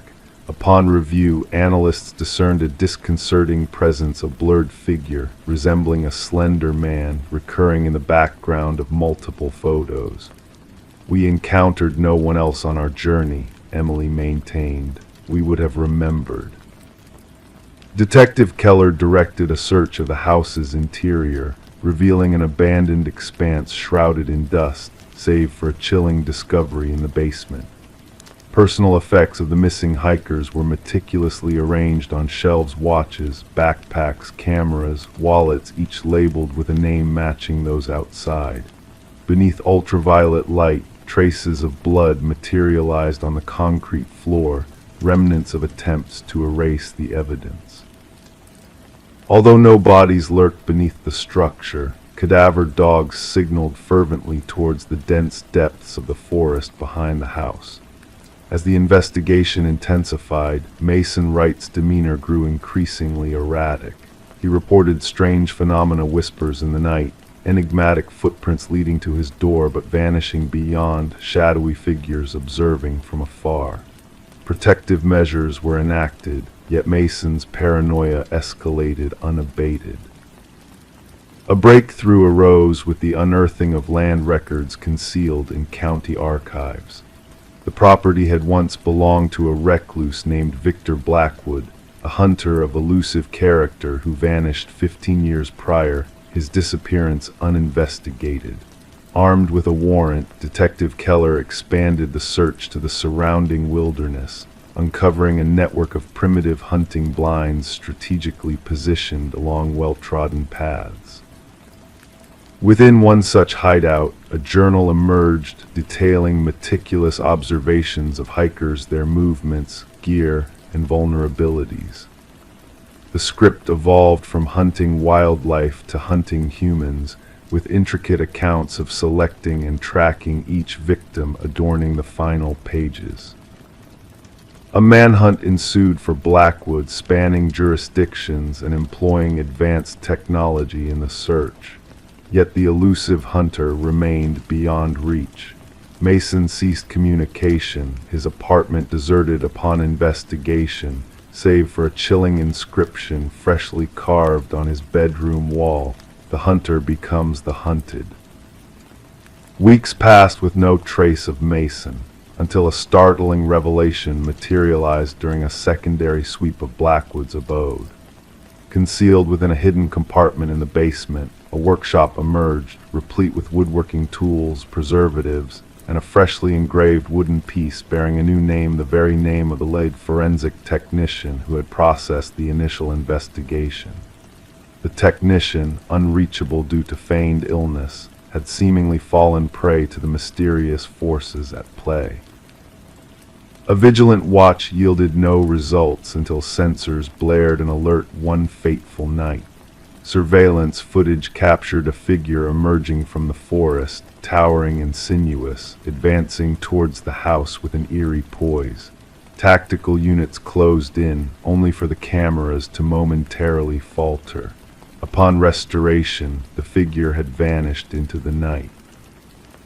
To this day, the house remains under constant vigil, a haunting reminder of the enigma that enveloped Mason Wright and the missing technician. The investigation persists, drawing upon fresh resources as reports of similar disappearances surface in distant wooded realms. The names etched on the wall have become a whispered legend among law enforcement circles, some officers shying away from the tale, others avoiding the case entirely. Local hikers skirt the house's perimeter, fearing that acknowledging its existence may consign their names to that sinister roster, the names unspoken, yet ever present.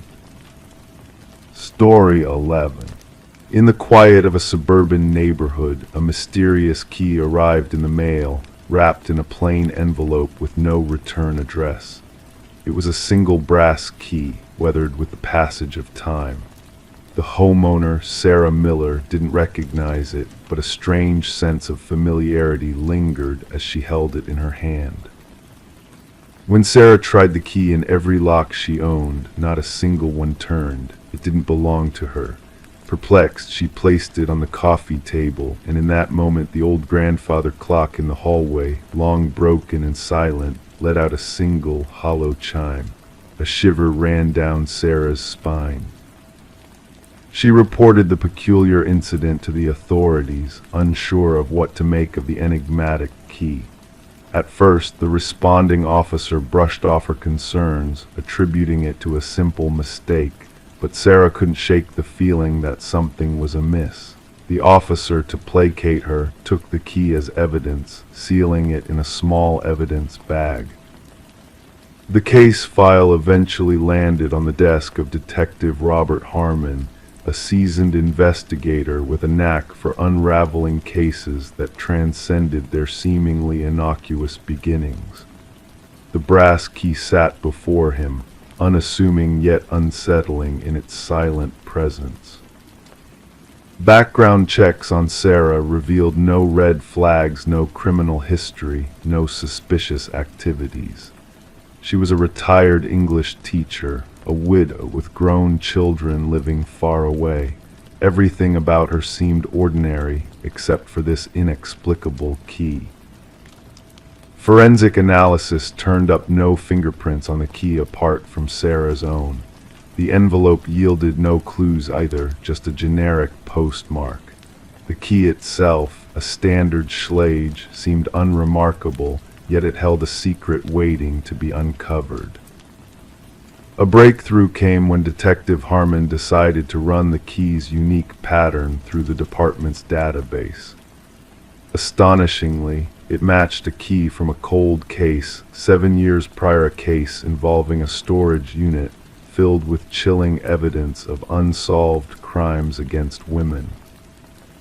The original investigation had hit a dead end, but Harmon delved deeper, poring over dusty case files and following the faint trail left by the elusive suspect. The key had opened a door to a sinister past, one that had haunted the community for years. As the investigation progressed, Sarah's unease grew, leading her to fortify her home with extra security measures. The shadow of fear loomed over her as she grappled with the unsettling question: why had this key found its way to her? Through painstaking analysis and innovative techniques, investigators traced the key back to a man named Harold Jenkins, a former neighbor of Sarah's who had vanished without a trace years ago.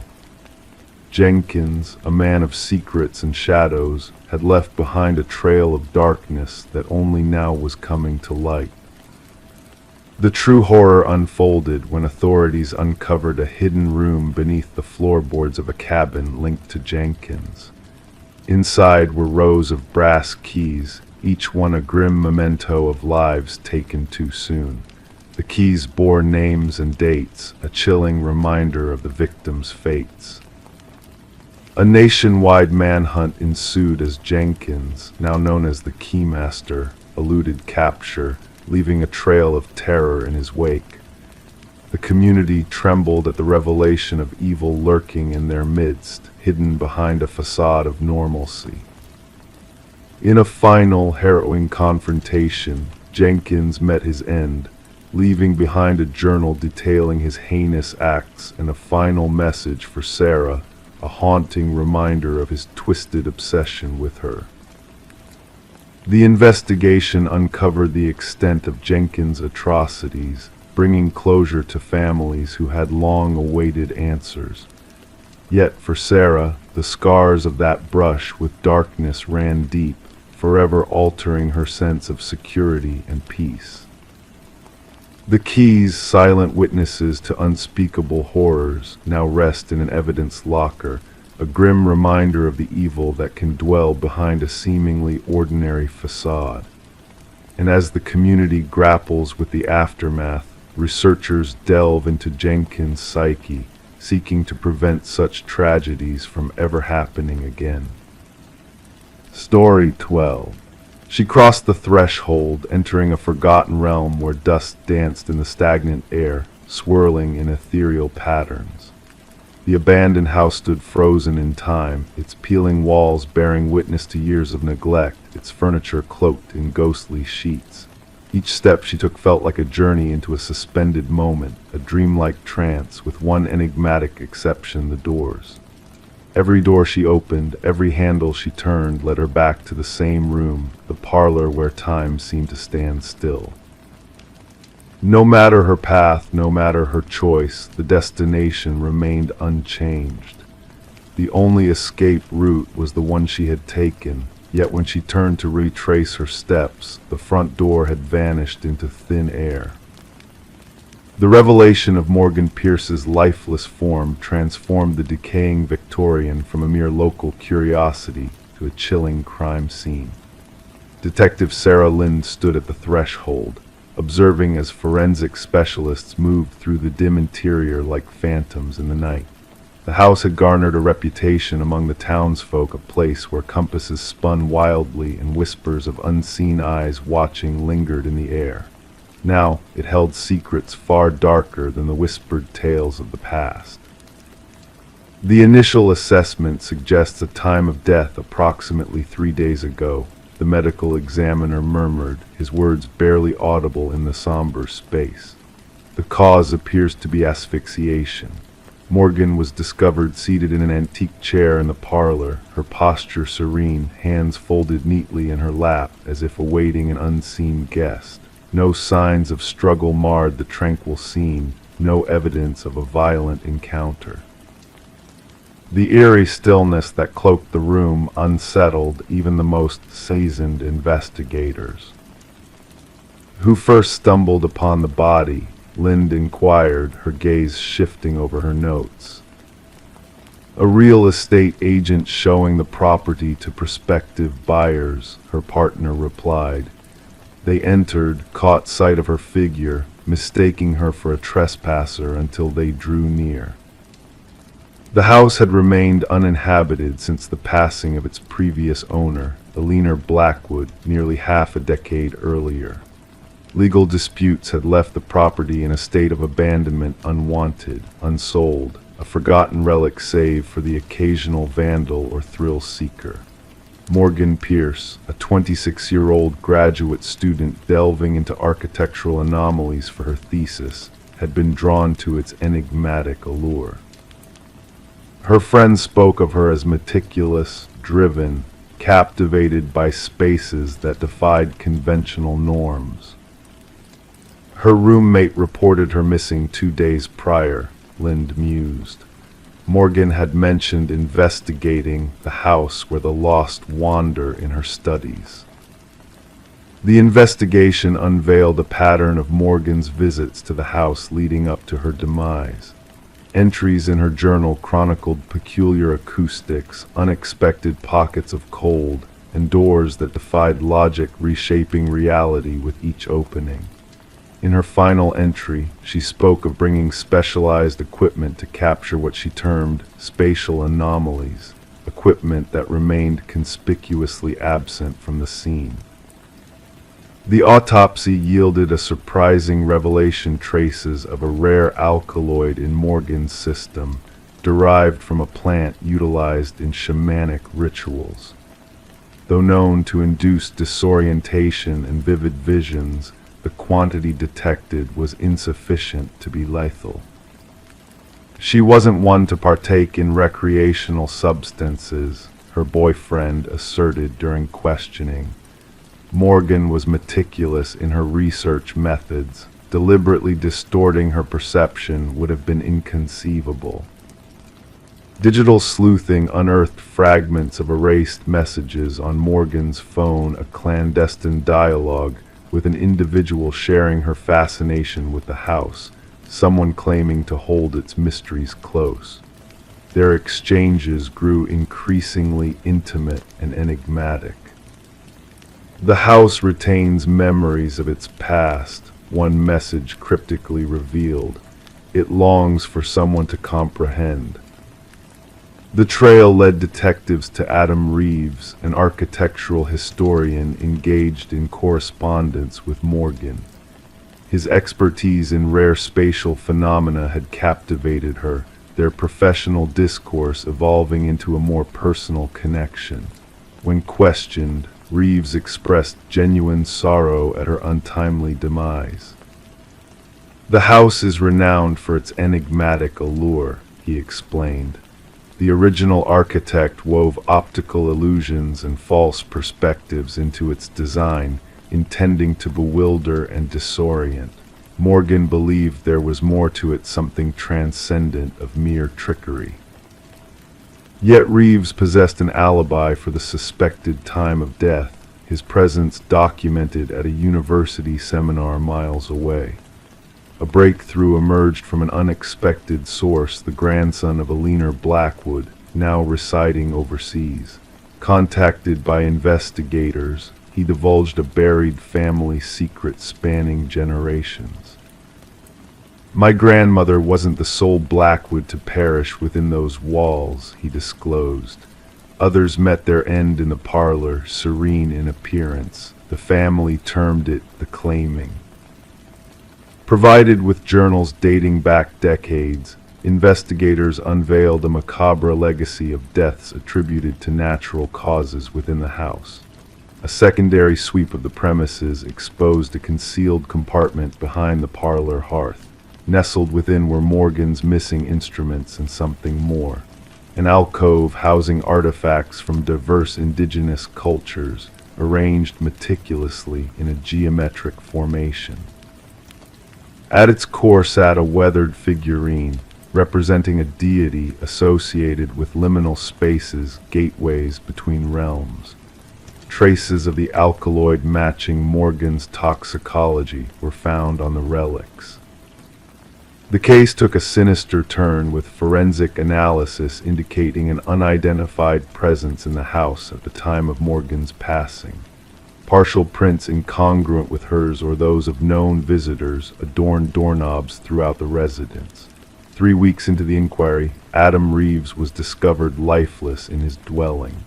Mimicking Morgan, he sat facing the entryway, tranquil expression belying the lethal substance in his system.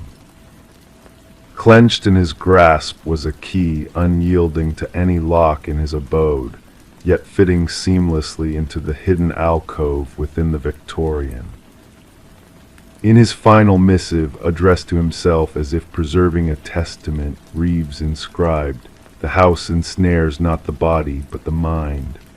Morgan saw the truth: the doors laid where they always have, yet a subtle force convinces you of endless circles.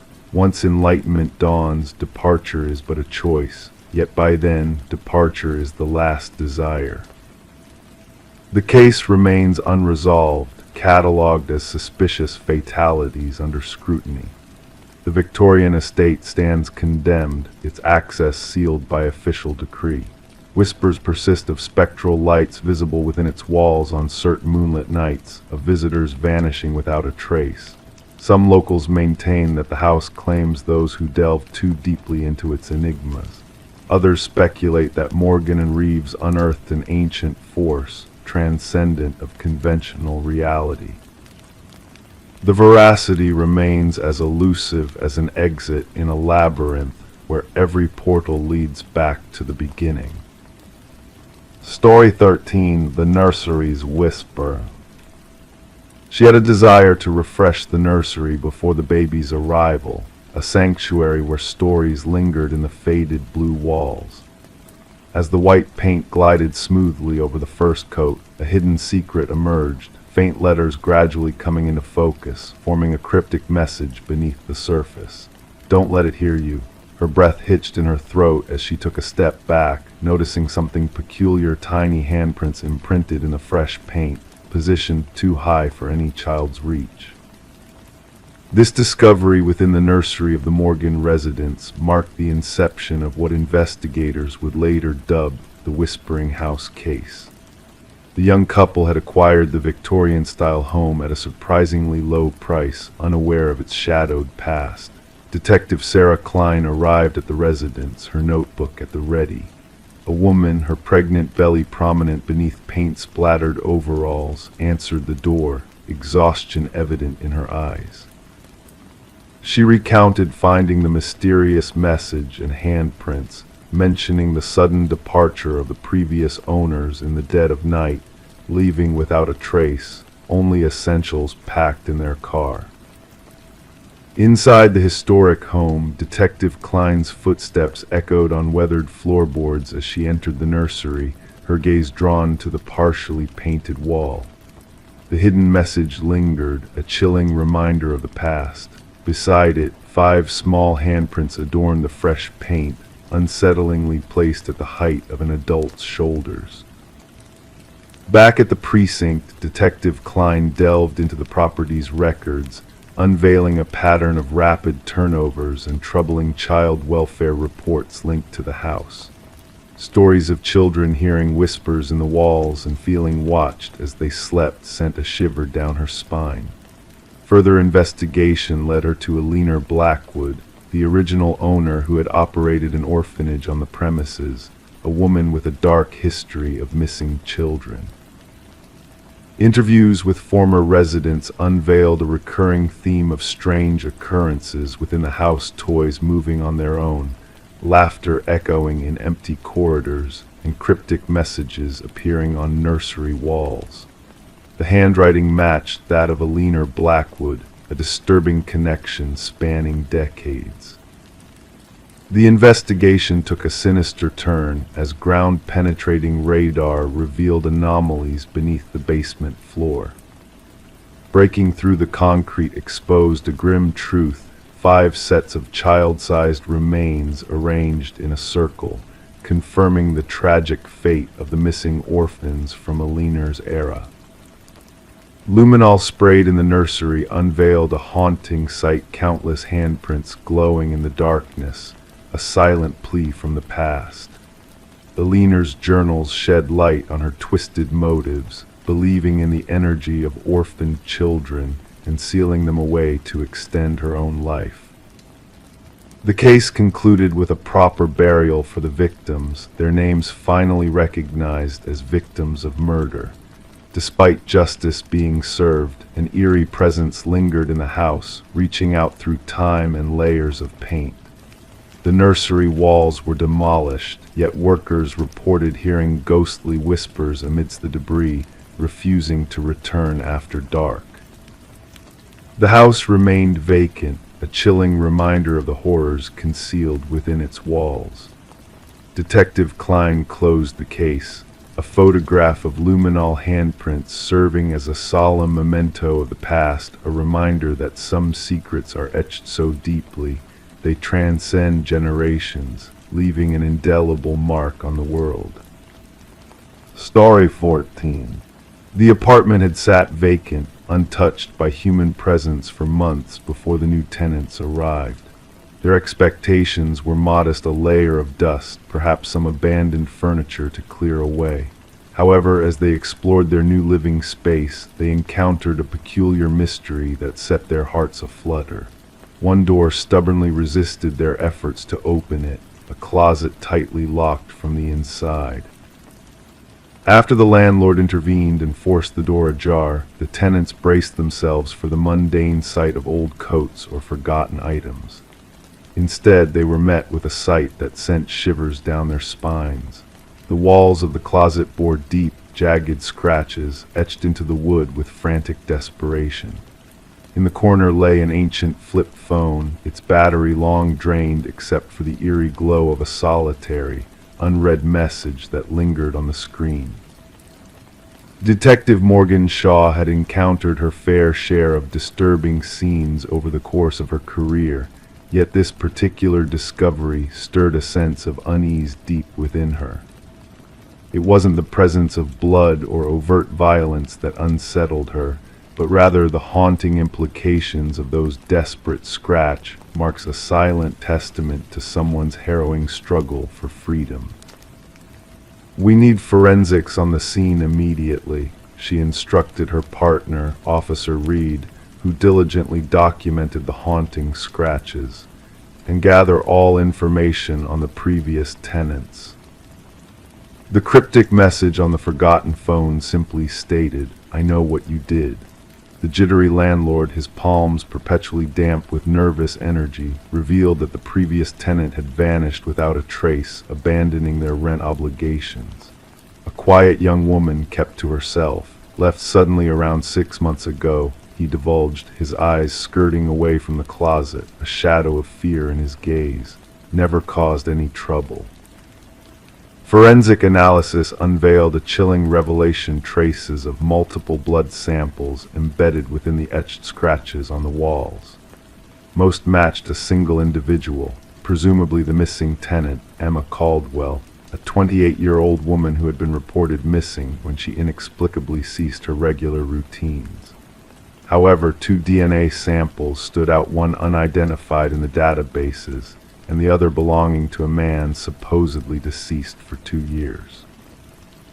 "This doesn't add up," Shaw murmured, her gaze fixed on the perplexing findings. Derek Mercer, a convicted assailant who had reportedly perished in a fatal car crash, now had his fresh DNA imprinted on the closet walls. Emma's abandoned apartment revealed fragments of a life-interrupted unopened mail, a neglected coffee mug in the sink, a meticulously made bed. Her phone records unveiled a pattern of regular calls with her sister, abruptly halted, and a surge of calls from an unknown number leading up to her disappearance. The sister mentioned a mysterious boyfriend, Officer Reed relayed. No name given, just described as intense and private. Surveillance footage captured a shadowy figure in a baseball cap trailing Emma into her building one fateful night, avoiding the prying eyes of security cameras. The puzzle slowly unraveled as the pieces fell into place. The breakthrough surfaced when partial fingerprints matching Derek Mercer were discovered on the closet's interior doorknob. He faked his demise, Shaw deduced. But why and what ties him to Emma? The unidentified DNA sample unraveled a connection to another missing person, Lynette Porter, who had vanished without a trace 3 years prior. Witnesses recalled seeing a woman resembling Lynette frequenting Emma's apartment, igniting a spark in the investigation. Traffic camera footage traced a car linked to Derek Mercer's family repeatedly visiting Emma's residence, with a figure resembling Derek surveilling the area. The trail led the investigators to a secluded property owned by the Mercer family, where a grim revelation awaited them. Behind imposing basement doors, Lynette Porter was discovered alive but grievously malnourished, confined in conditions reminiscent of Emma's harrowing ordeal. "He forced me to watch," Lynette's voice quavered, her eyes vacant with trauma. said I needed to learn the consequences of attempting to flee. The mounting evidence uncovered Mercer's sinister obsession with domination, evidenced by journals chronicling his twisted desires, photographs of his victims, and damning video footage capturing Emma's captivity. He believed she would expose us, Mercer's voice echoed in the recordings. No one reveals my secrets. The manhunt for Derek Mercer spanned across jurisdictions, while forensic profilers delved into his psyche, unearthing a chilling thirst for inflicting suffering within confined spaces. Mercer was apprehended at a bus terminal, poised to vanish once more, armed with tools of captivity, a roll of duct tape, a gleaming hunting knife, and a news clipping chronicling Emma's disappearance. During interrogation, Mercer exuded a disconcertingly tranquil demeanor, claiming Emma had orchestrated her own plea for rescue. She wanted to be found, he asserted, but she was unworthy of salvation. The trial laid bare Mercer's elaborate ruse to counterfeit his demise, preying on women resembling his initial victim. Emma's fate remained a haunting enigma, with forensic evidence pointing to her tragic demise within the suffocating confines of the closet. Her final message, a poignant attempt to unmask her killer. The jury swiftly rendered a guilty verdict after a mere 4-hour deliberation.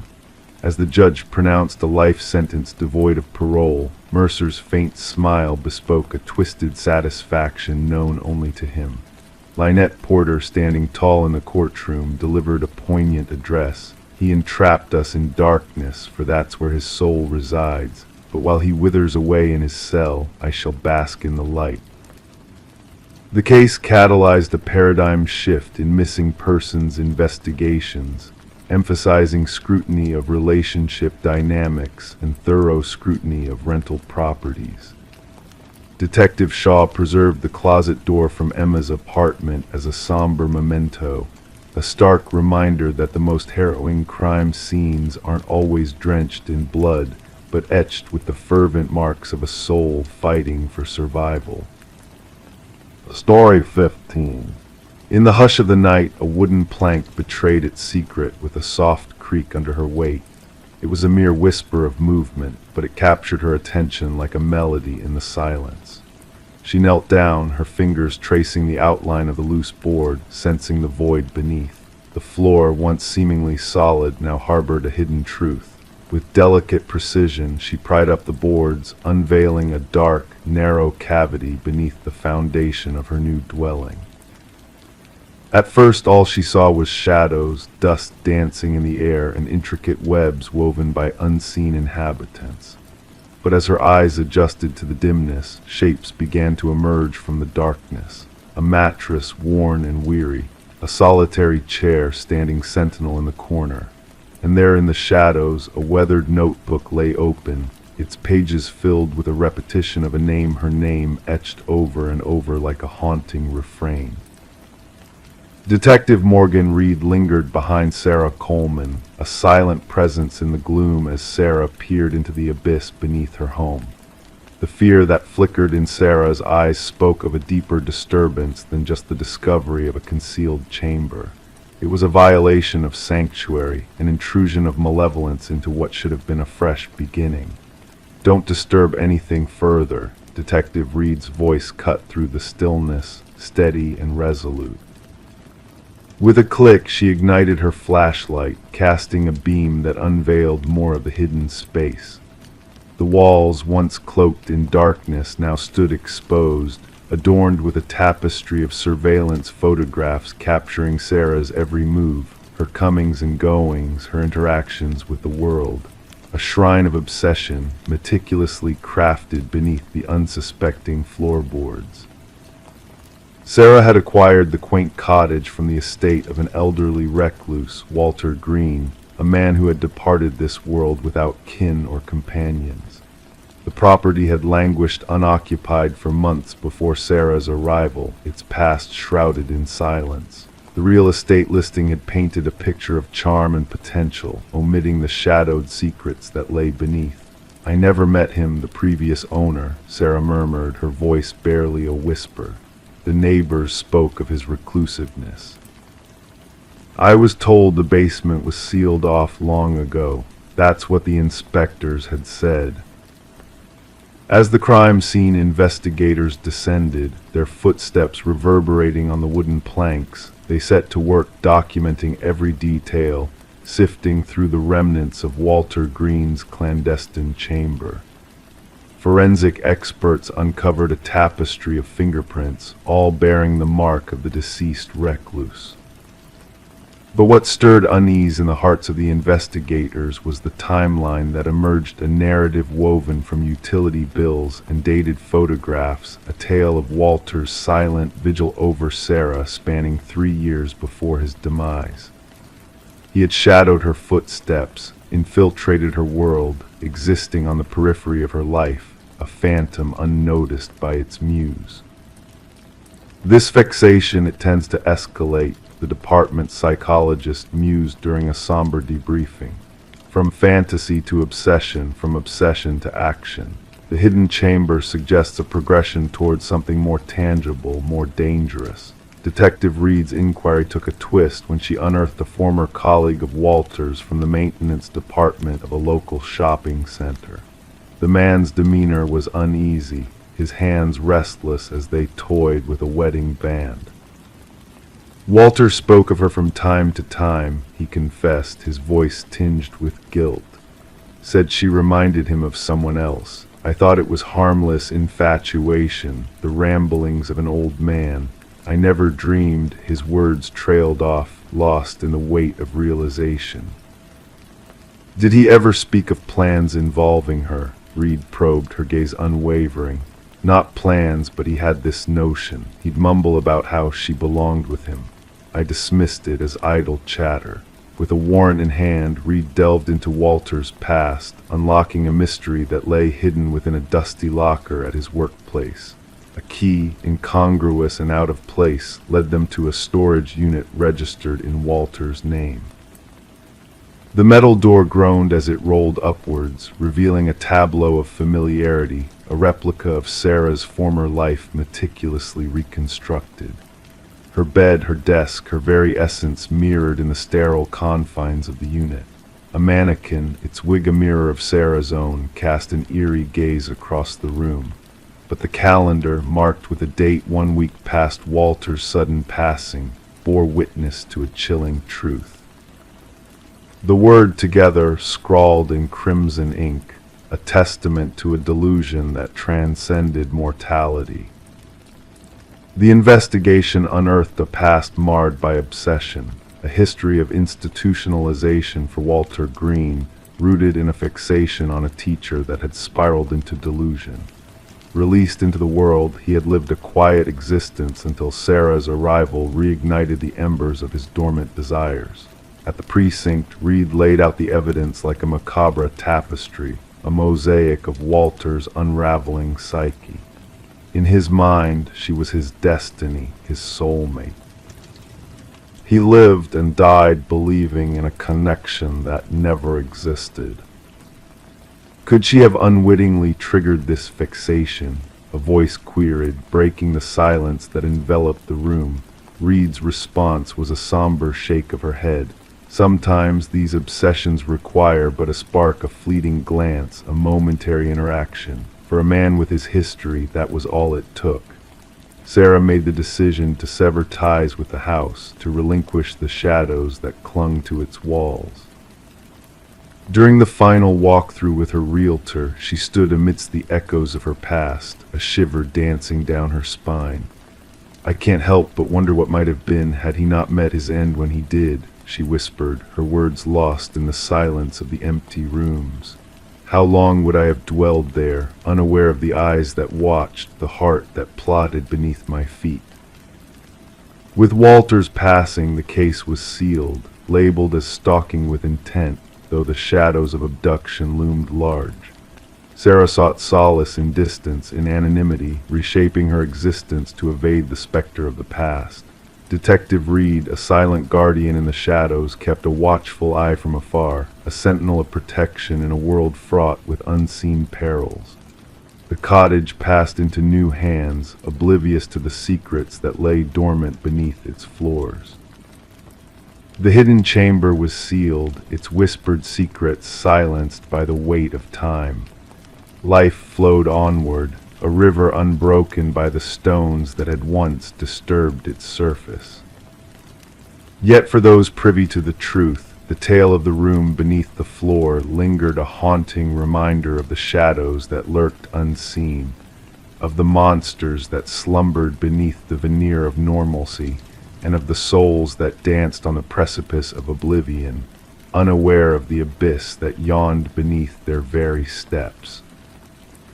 Story 16. The mysterious parcel found its way to her doorstep, shrouded in intrigue and secrecy. It bore no return label, no tracking number, just a humble cardboard box kissed by the morning dew. While not intended for her, the address matched hers perfectly, save for the unfamiliar name inscribed upon it. To ignore it would have been the sensible choice, to leave it untouched upon the porch. But curiosity, that insatiable whisper, beckoned her closer. Sarah Miller succumbed to its call. With delicate hands, she unraveled the tape sealing the box, anticipating mundane contents, books perhaps, or garments. Yet what lay within defied her expectations. A VHS tape, solitary and enigmatic, greeted her alongside a lone sticky note bearing a simple directive: watch alone. Sarah held the black plastic cassette in her hands, a weightiness lingering in the air, as though it bore the burden of forbidden knowledge. Her fingertips danced along its worn edges, tracing the imperfections etched into the plastic casing. The handwritten note bore the marks of urgency, each stroke pressed with a fervor that hinted at hidden truths waiting to be unveiled. Amidst the backdrop of her tranquil suburban neighborhood, the tape's enigma stood stark against the backdrop of normalcy and echoing dogs' bark in the distance, the laughter of children playing, the rhythmic drone of a lawnmower slicing through the stillness of the morning. Unbeknownst to the world around her, Sarah brought the enigmatic package inside, placing it upon her kitchen counter as doubt began to gnaw at her resolve. The name adorning the box, Daniel Whitaker, held no significance in her world. 4 years within that house had never once brought forth mail addressed to such a person. The previous occupants, the Johnsons, had bid farewell to that abode, seeking proximity to the embrace of their grandchildren. Curiosity mingled with unease as Sarah's gaze flitted towards her VCR, a relic of days past kept alive by nostalgia. A magnetic pull emanated from the tape, a siren song of mystery cloaked in worn black plastic. Against the counsel of reason, Sarah inserted the tape into the machine. Static crackled at first, a white noise that gradually sharpened into focus. A dimly lit room materialized on the screen, bathed in the glow of a lone lamp. The camera's angle was askew, set low with haste. A man sat in a wooden chair, his features initially obscured by shadows. "My name is Daniel Whitaker," the man's voice resonated, a quiet yet resolute timbre. "If you're watching this, someone has found you, and that means they will find me as well." Leaning forward, he unveiled a countenance marked by sleepless nights and ceaseless vigilance, eyes sunk with weariness, stubble clinging to his jaw, hair unkempt. "I am innocent. That is the truth I need you to hold. They will claim otherwise, but it is not within me to harm another." As Daniel adjusted the camera, the room unveiled its stark simplicity: bare walls, scant furniture, the transient abode of one prepared to flee at a moment's notice. "They have fabricated it all. The reports will speak of my acquaintance with her, our disagreements, witnesses recounting our disputes. None of it is rooted in reality. Catherine Walsh entered my life only through the lens of the news." His voice wavered faintly. "Life extinguished, murdered within her own sanctuary. And yet my essence, my DNA, was scattered across the site of her demise." Detective Eliza Ramirez pondered the identical VHS tape resting upon her desk, the fifth in a series of cryptic missives. 5 tapes, 5 recipients, each bearing the desperate plea of Daniel Whitaker, a man officially branded as the prime suspect in the murder of Catherine Walsh, a man who had vanished without a trace on the day of her discovery. Initially, the Walsh case had appeared straightforward an ambitious woman, snuffed out within her own domain. No signs of forced entry, a struggle evident, DNA evidence pointing an accusatory finger at Whitaker, his fingerprints already etched within the system from a minor transgression of days past. Eyewitness accounts placed a man resembling him near her residence in the days preceding the tragedy. A narrative seemingly concluded. Yet the emergence of the tapes unraveled the simplicity of certainties. The tapes complicate matters, Detective Ramirez intoned into her recorder, her notes evolving with each revelation. Whitaker orchestrates either a grand deception or unveils a darkness we have yet to comprehend. Her gaze wandered to the evidence board, a mosaic of Catherine Walsh's radiant smiles, the unsettling crime scene photographs, maps pinpointing the tape deliveries, and at the nexus, the driver's license portrait of Daniel Whitaker, his eyes beseeching answers. A twist of fate guided the investigation towards an unforeseen trajectory when Ramirez unearthed Catherine Walsh's involvement in a whistleblower case against PharmaCorp, a pharmaceutical giant wielding influence through government contracts. Walsh had unearthed anomalies within their clinical trials, a damning revelation that they had concealed grave side effects of a new drug slated for market release. She was poised to testify, a former comrade disclosed in hushed tones to Ramirez, their eyes darting nervously towards the exit. Catherine possessed evidence, irrefutable proof of executive knowledge regarding the suppressed truths. The trial loomed on the horizon. Inconsistencies began to surface, casting shadows upon the once illuminated path of clarity. The DNA evidence appeared too meticulously placed, a puzzle of fragments that defied logical cohesion within the crime scene. Testimonies regarding Whitaker bore the semblance of rehearsal, scripted with eerie uniformity across diverse accounts. Most disconcerting of all, surveillance footage from neighboring establishments mysteriously vanished, a digital curtain veiling the truth of that fateful night. 3 days hence, Sarah Miller was greeted by a second parcel, a trove of documents, each bearing the mark of PharmaCorp, clinical trial records, internal correspondences, email transcripts, all authenticated by the digital imprint of Catherine Walsh. A revelation dawned upon the investigation. Detective Ramirez connected with fellow recipients of the enigmatic tapes, weaving together the breadcrumbs left by Whitaker. Employed within an IT security capacity for a PharmaCorp contracted firm, Whitaker had never crossed paths with Catherine. Yet a glimmer of her presence had flickered within an anomalous security protocol. He stumbled upon a system not intended for his scrutiny.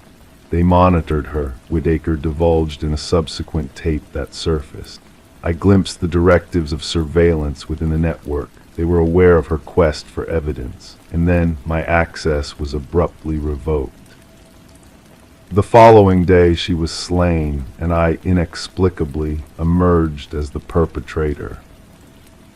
The pivotal moment arrived when Sarah Miller discerned a detail overlooked by others upon her copy of the tape, a reflection nestled within a window behind Whitaker, unveiling a row of storage units.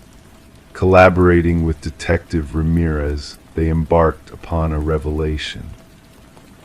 Within Unit 217 lay the crux of it all, Whitaker's journal chronicling the conspiracy, the original documents Catherine had amassed, and damningly, meticulous blueprints designed to incriminate Whitaker scrawled in the handwriting of PharmaCorp's security chief.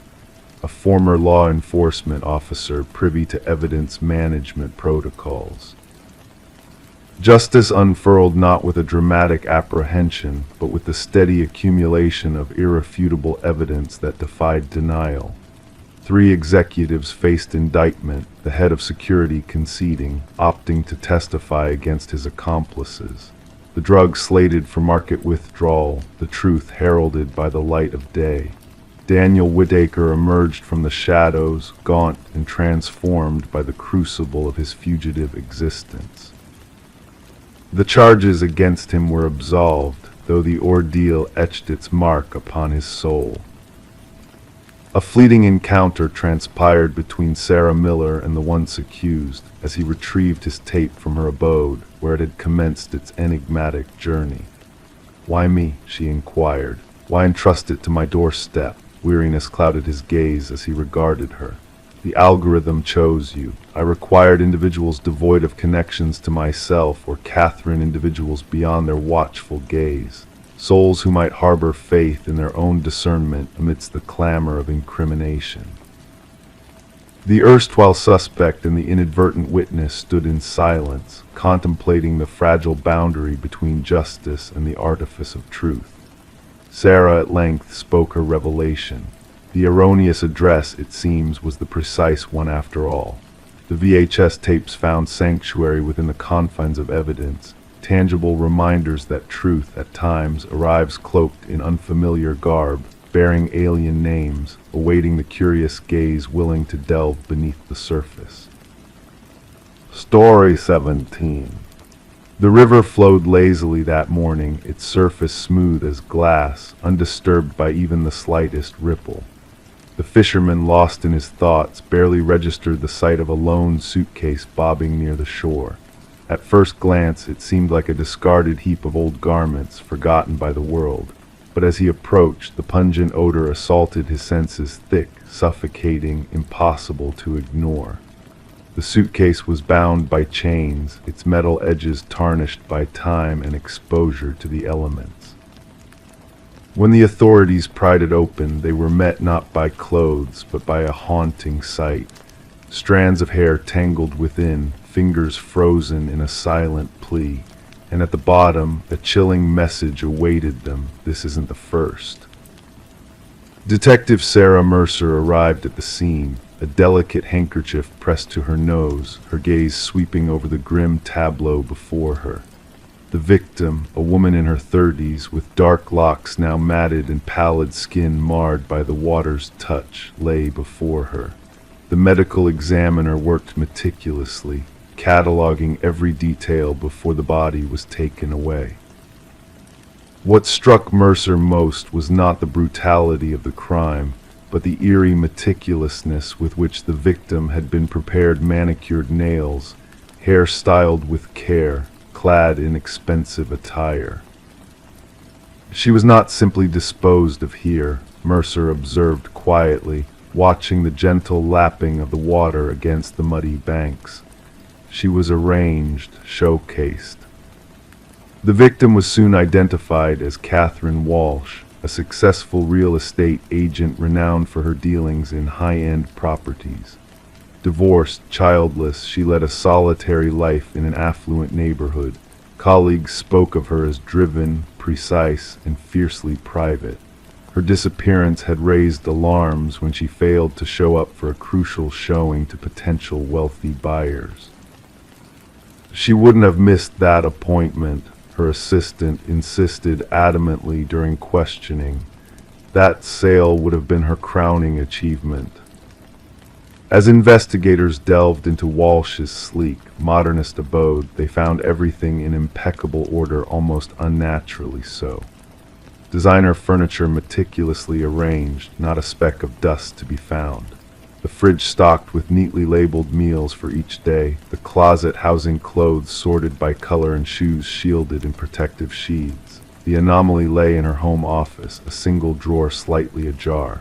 Within, a leather-bound journal awaited discovery. The final entry read, "He's watching again." The same car, different plates. A digital trail revealed a series of peculiar emails in Walsh's inbox messages from unknown sources, all bearing the same ominous phrase, "I see your perfection," sent consistently at the exact moment each day. Her browsing history unveiled searches for security systems and self-defense tools. Mercer saw the threads connecting these clues, the meticulous arrangement of the victim, the eerie presentation of the crime scene. "Our perpetrator is methodical," she confided to her partner. "This was no crime of passion. This was a ritual." The breakthrough emerged unexpectedly from a local pawnshop owner who recognized Walsh's distinctive emerald necklace among the items pawned. The culprit was a familiar face, Michael Linden, an unassuming maintenance worker. Surveillance footage depicted Linden frequenting Walsh's building, sometimes with his maintenance cart, other times solo, always when she was away at property showings. A search of Linden's modest apartment uncovered a chilling tableau, walls plastered with photographs of Walsh and other women, all bearing striking resemblance, all captured without their knowledge. Some images were marked with bold red crosses. Walsh was the third victim. Behind a concealed panel in his closet, investigators unearthed a shrine. Possessions belonging to each victim were meticulously arranged: a hairbrush with stray strands, tissues imprinted with lipstick, keys, receipts. Each set accompanied by a small diary chronicling daily routines, preferences, habits. A chill permeated the interrogation room as Linden was brought in. Clad in neat attire, his demeanor soft-spoken, he appeared an unlikely harbinger of violence. Yet when confronted with the damning evidence, his composure remained unyielding. "They were flawed," he finally uttered, his tone devoid of emotion. "They projected perfection, but I saw past their facade. Catherine's desk drawer was always in disarray. She missed a spot when applying her lipstick. Her perfection was a facade." The search for the two victims referenced in his note led authorities to remote locales where two more suitcases were retrieved.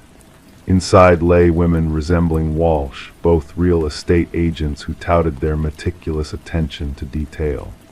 Throughout Linden's trial, he sat impassive, his visage inscrutable as prosecutors laid bare his chilling methods. He had shadowed each woman for months, learning their every habit, infiltrating their homes, dissecting their existences. And when the time came, he sought to correct what he perceived as their blemishes, washing their hair, applying makeup with precision, garbing them in finery before extinguishing their lives. The families of the victims bore witness in stoic silence as the judge pronounced a life sentence without the possibility of release. For Mercer, the case was now sealed shut, yet enigmas lingered. What had triggered Linden's fixation on these particular women? What imperfection within himself had he sought to obliterate through these barbaric acts? As the river meandered along its tranquil course, its waters gradually purging all traces of the tragedy, in the precinct on Mercer's desk lay copies of those haunting diaries, a stark reminder that in the facade of everyday lives, darkness could lurk unseen.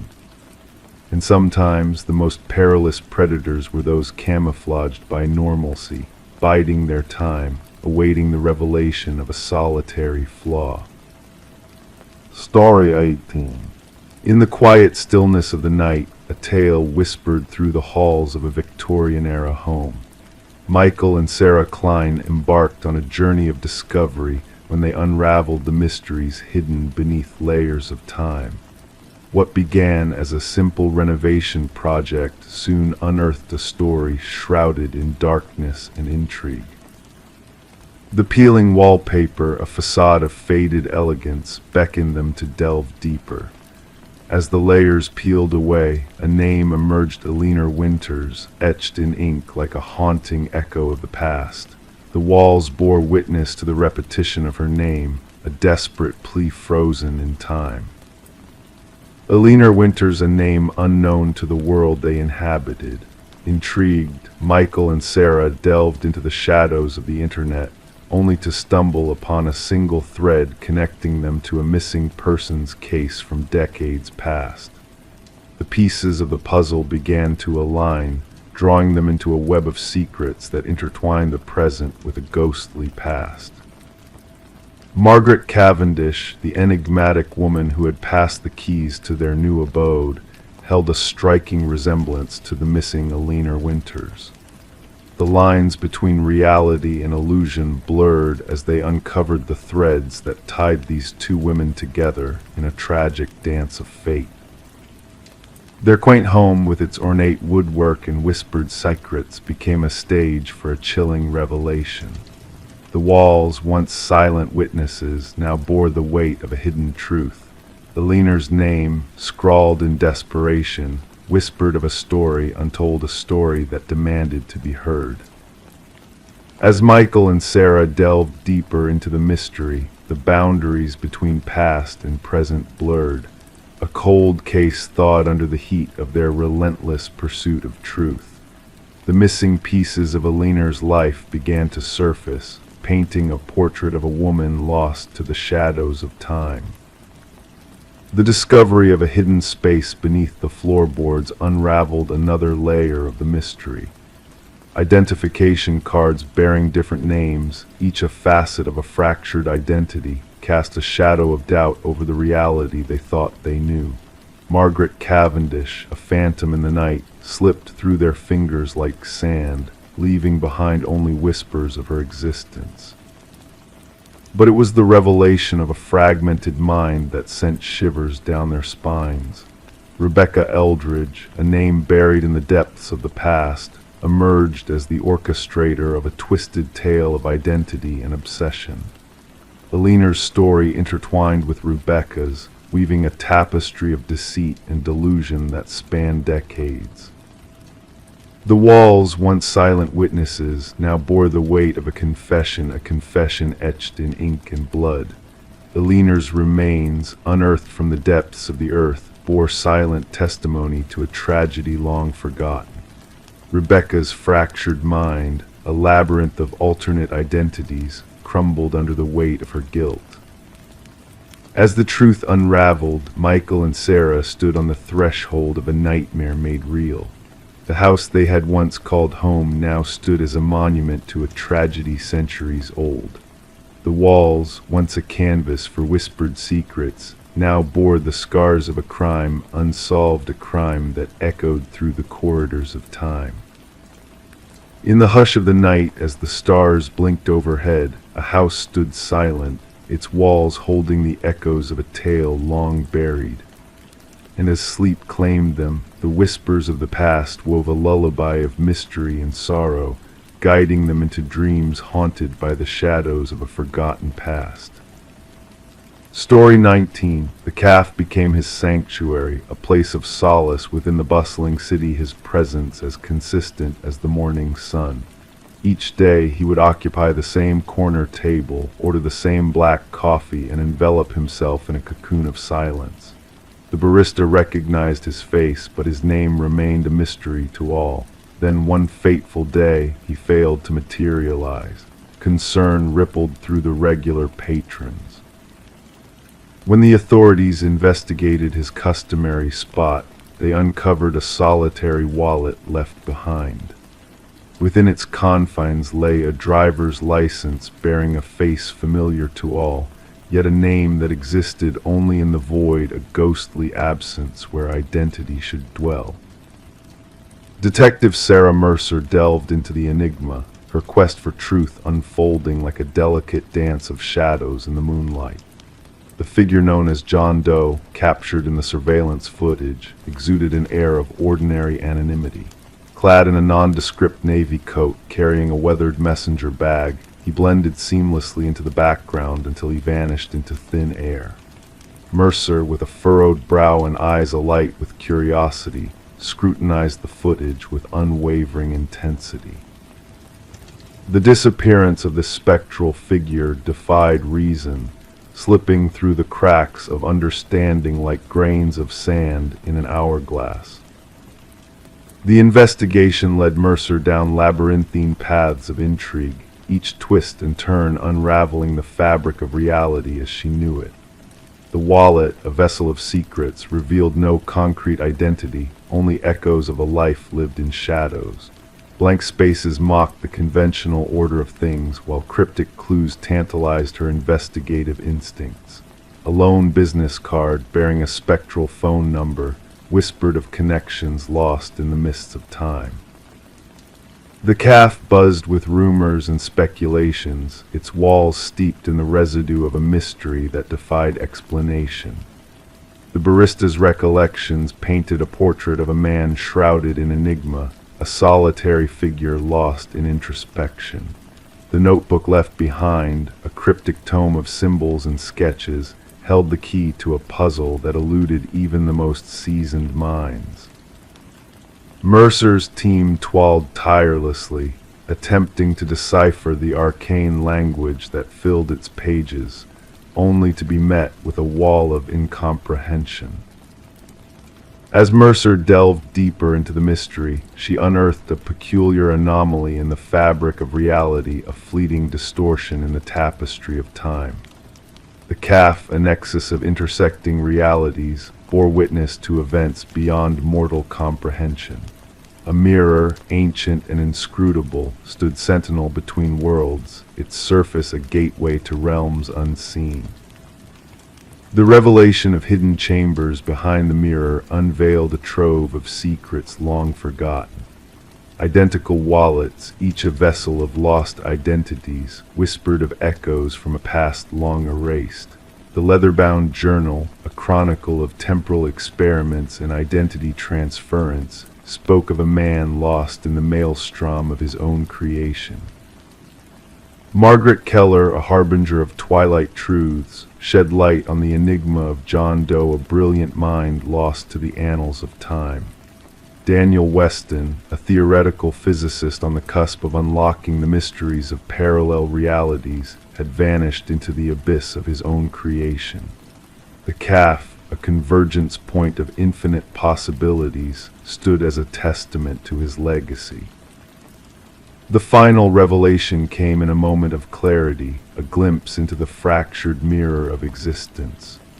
Two versions of the same man, poised on the precipice of eternity, watched each other with ghostly detachment. Mercer, standing at the crossroads of reality, beheld the shattered remains of the mirror, a portal closed, a chapter ended. The tale of the man who slipped through the cracks of reality remains a haunting enigma, a whisper in the wind of a life untethered. The cafe, now a relic of bygone days, crumbled into dust, its secrets buried beneath the weight of time.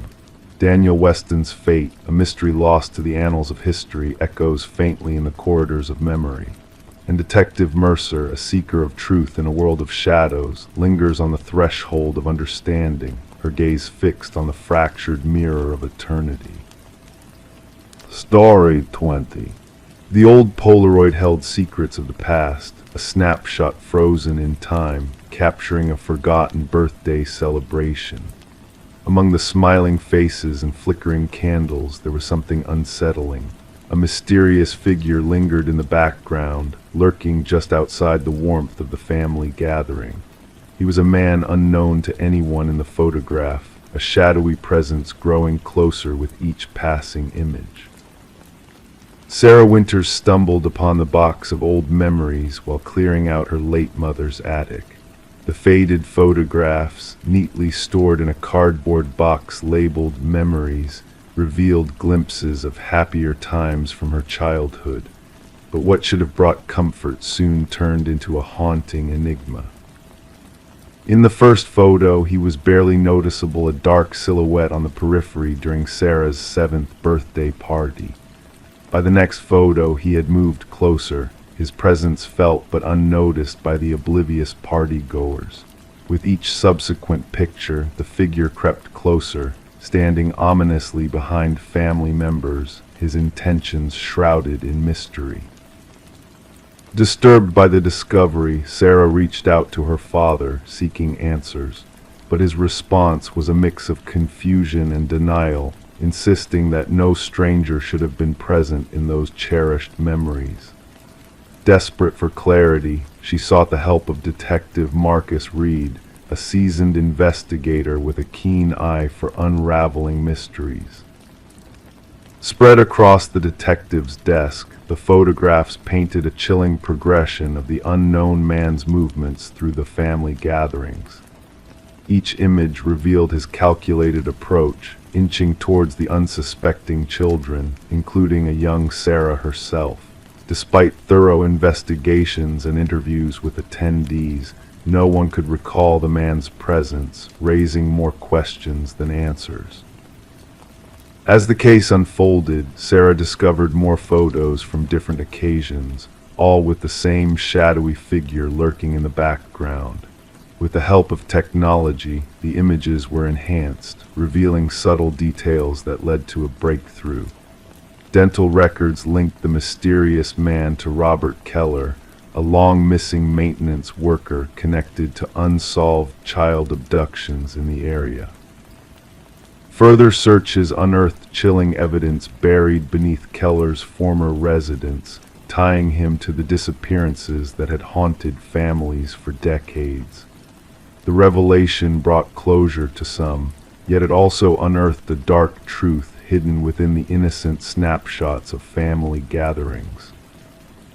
Alone in her apartment, surrounded by the haunting photographs, Sarah reflected on the twisted web of deceit that had spanned generations. The man in the shadows had been a predator hiding in plain sight, preying on the innocents captured in those frozen moments of joy. His reign of terror had finally come to light, bringing justice to the families who had longed for answers. As Sarah placed the photos back in the box, they served as a chilling reminder that some dangers lurk unseen, moving through life's celebrations unnoticed. The hidden figures in our memories, like ghosts of the past, can reveal the darkest truths when brought into the light of day. And so, the story of the shadow in the family photos unfolded, a haunting tale of secrets unveiled and justice served in the stillness of the night. Story 21, The Forgotten Box, lay buried under a mound of clutter in the attic, a relic of the house's past. Amongst the dusty items were faded Polaroids capturing ordinary moments of joy and togetherness. But one photo stood out from the rest, unsettling in its familiarity yet chilling in its revelation. In the image, a family sat in her living room, their smiles frozen in time, unaware of the sinister figure lurking in the shadows behind them. Rebecca's hand trembled as she held the photo, feeling a shiver run down her spine. Descending the creaking wooden stairs, she couldn't shake the feeling of being watched, the house seeming to close in around her. Placing the photograph on the kitchen counter, she scrutinized it under the harsh light, the eerie resemblance between her home and the unknown family sending a wave of unease through her. Enter Detective Morgan, a weathered investigator with eyes that held secrets untold. With a keen eye, he delved into the mystery, piecing together fragments of the past. The trail led to the Nelsons, the previous owners of the house who had sold it without a trace. As the investigation unfolded, a pattern emerged, families coming and going, leaving no trace behind. A breakthrough came when an old mail carrier identified the family in the photo as the elusive Sutherlands, who had vanished into thin air, leaving behind an empty house and unanswered questions. Forensic analysis pointed to a timer setting on the camera, raising the chilling question of who the shadowy figure in the hallway was. As the pieces of the puzzle fell into place, a dark history of the house emerged. Families had disappeared over the years, leaving behind a trail of unanswered mysteries. The focus shifted to the basement, where a grisly discovery awaited the missing families, preserved in a macabre tribute to a twisted past. Rebecca's world was upended, her sanctuary tainted by the lingering presence of a malevolent force.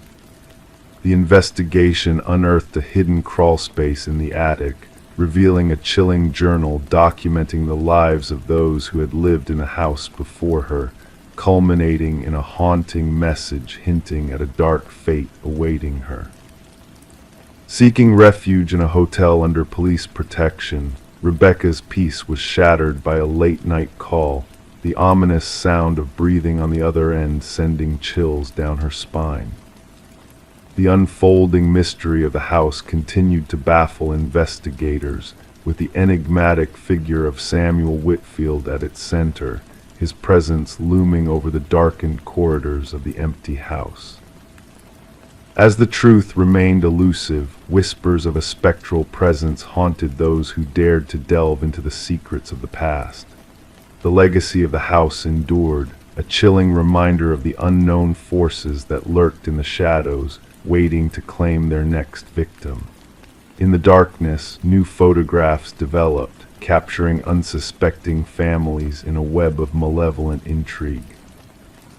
And as the search for truth continued, the watchers in the shadows remained ever vigilant, their gaze fixed on those who dared to uncover the secrets of the house on the hill. Story 22. The real estate listing had made no mention of a basement. The blueprints had no indication of its existence. Yet when the family decided to replace the worn-out carpet, they stumbled upon a hidden door concealed beneath the floorboards. A heavy, rusted handle beckoned, and it took the combined effort of 3 to pry it open. As the door creaked ajar, a rush of stale air enveloped them, carrying the unmistakable scent of damp earth. Descending the steps into the darkness below, they braced themselves for a storage space.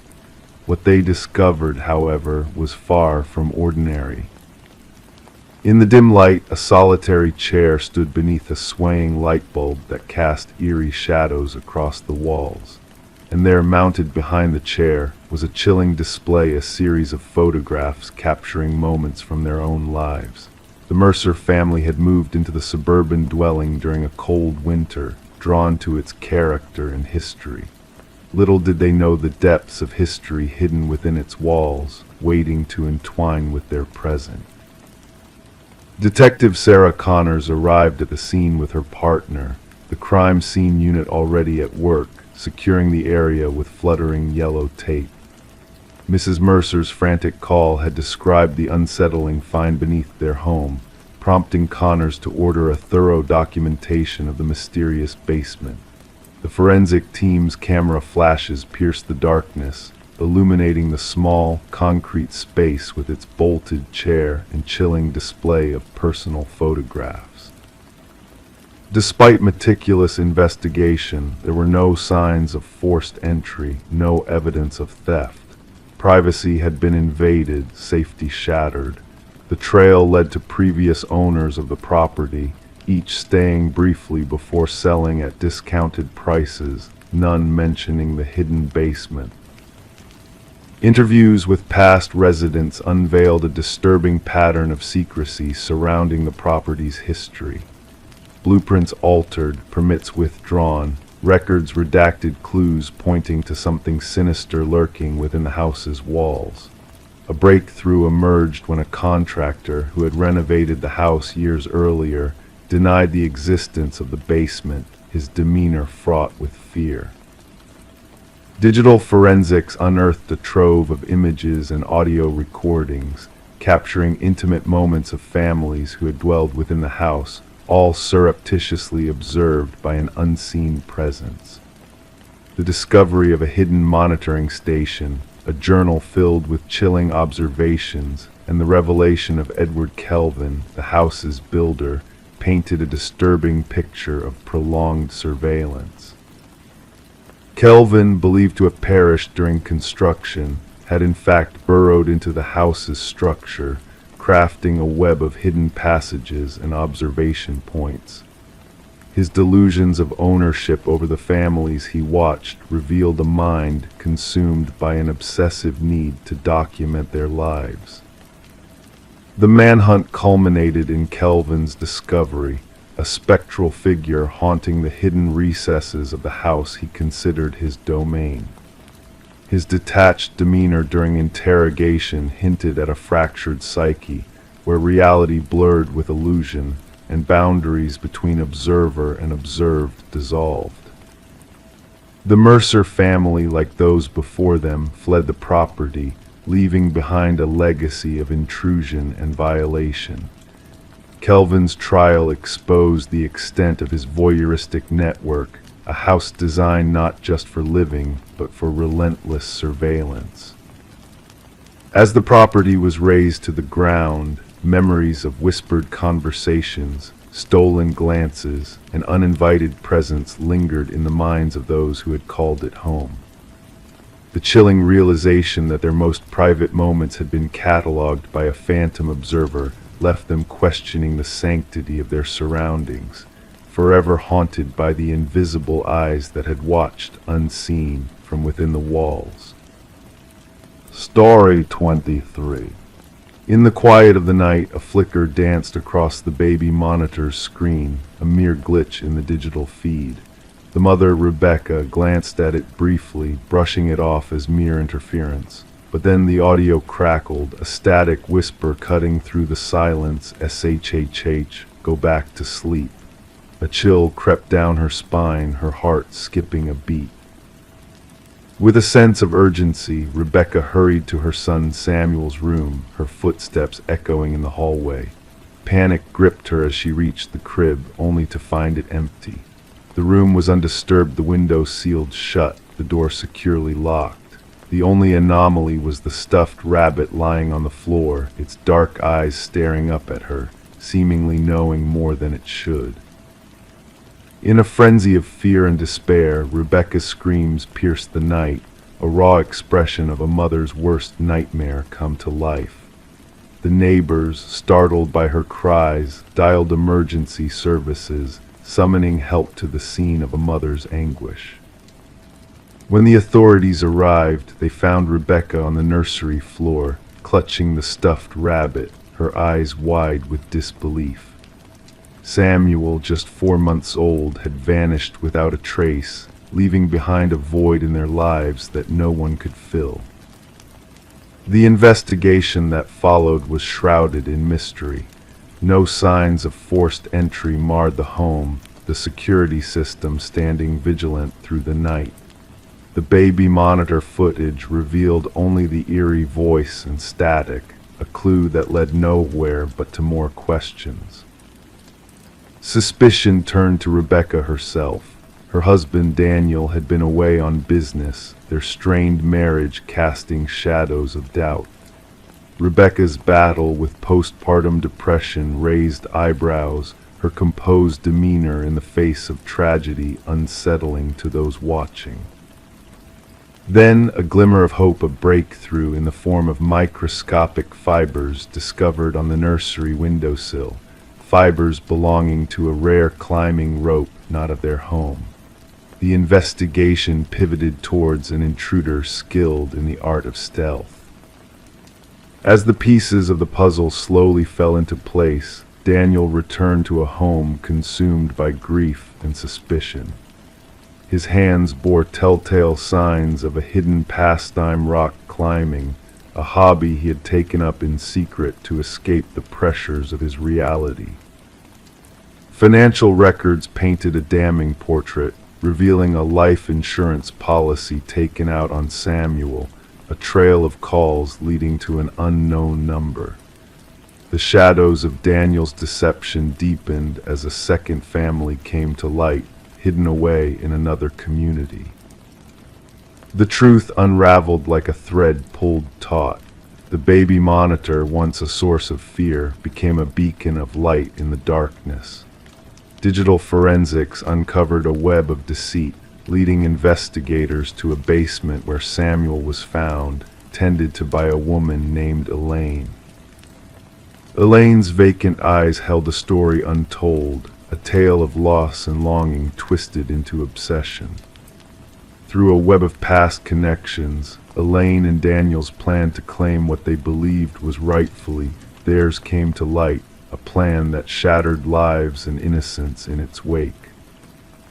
The trial that followed echoed with the weight of betrayal. The haunting audio from the baby monitor played in the courtroom, capturing not just the whispered words that haunted Rebecca, but the cough of Daniel, a damning echo of his presence in the night of the abduction. Justice, swift and unyielding, found its mark. Daniel and Elaine faced the consequences of their actions, the weight of their crimes bearing down upon them. Rebecca and Samuel, scarred but resilient, sought solace in a new beginning, far from the shadows of the past. The baby monitor, a silent witness to the night's events, remained a reminder of a truth uncovered in the darkness. Rebecca kept the stuffed rabbit, a silent sentinel of the horrors endured, a relic of a night when the whispers of the monitor revealed more than anyone could have imagined. The truth, in all its complexity, had been captured in the digital whispers of a device meant to bring comfort, a chilling reminder of the fragility of safety and the resilience of a mother's love. Story 24, The Unseen Watcher. She never enjoyed venturing into the attic, but when the storm wreaked havoc on the old roof, she had no choice but to face her fears. The attic was a realm of forgotten treasures, obscured by layers of dust and intricate cobwebs. Nestled in the shadows of the farthest corner stood an ancient dollhouse, its eerie detail captivating, each minuscule piece of furniture meticulously arranged. However, a sense of unease crept over her as she gazed into the miniature world. The figures within were not dolls as expected, but tiny, intricately carved replicas of her own family, each figure meticulously placed, mirroring the exact positions of her family members downstairs. Except for one glaring anomaly where she should have been seated, there stood a miniature version of her, poised by the attic door. Rebecca Morgan traced her finger along the roof of the dollhouse, feeling the indent where the tiny wooden figure stood. A chill ran down her spine, unrelated to the cold draft whispering through the attic rafters. The dollhouse should not have been there at all. This was not her childhood home, but a rental property her family had only recently moved into. The unfolding mystery began with Rebecca's frantic call to the authorities. Law enforcement officers arrived at the suburban residence to find a family in turmoil, clustered in the living room, hesitant to venture back upstairs. Detective Sarah Harmon, the lead investigator, initially brushed off their concerns as a possible prank or the product of an overactive imagination adjusting to a new environment. What caught Detective Harmon's attention were the intricate details of the dollhouse. Each tiny figurine captured unique features of the family members: the father's receding hairline, the son's favorite hoodie, even the mother's small birthmark on her hand. As the investigation progressed, forensic teams uncovered fingerprints on the dollhouse that did not match any of the family members. More unsettling were the microscopic cameras hidden in the eyes of each miniature figure, all linked to a sophisticated recording system concealed beneath the dollhouse. Analysis of the Morgan family's movements revealed a disturbing revelation. The positions of the figures in the dollhouse not only mirrored their current evening arrangements, but also replicated precise moments from different days, indicating a prolonged period of observation to learn their routines. We soon realized this was no ordinary case of stalking, Detective Harmon later reflected. The level of obsession displayed by the perpetrator was unprecedented in criminal psychology. The investigation took a sinister turn when a concealed entrance to a basement was discovered behind a false wall in the pantry. Inside, investigators found evidence of someone living there long before the Morgans arrived. Food wrappers, water bottles, and a sleeping bag hinted at the intruder's extended stay beneath the unsuspecting family. The absence of forced entry puzzled investigators further. Property records unveiled that the house had remained vacant for almost a year before the Morgans' occupancy.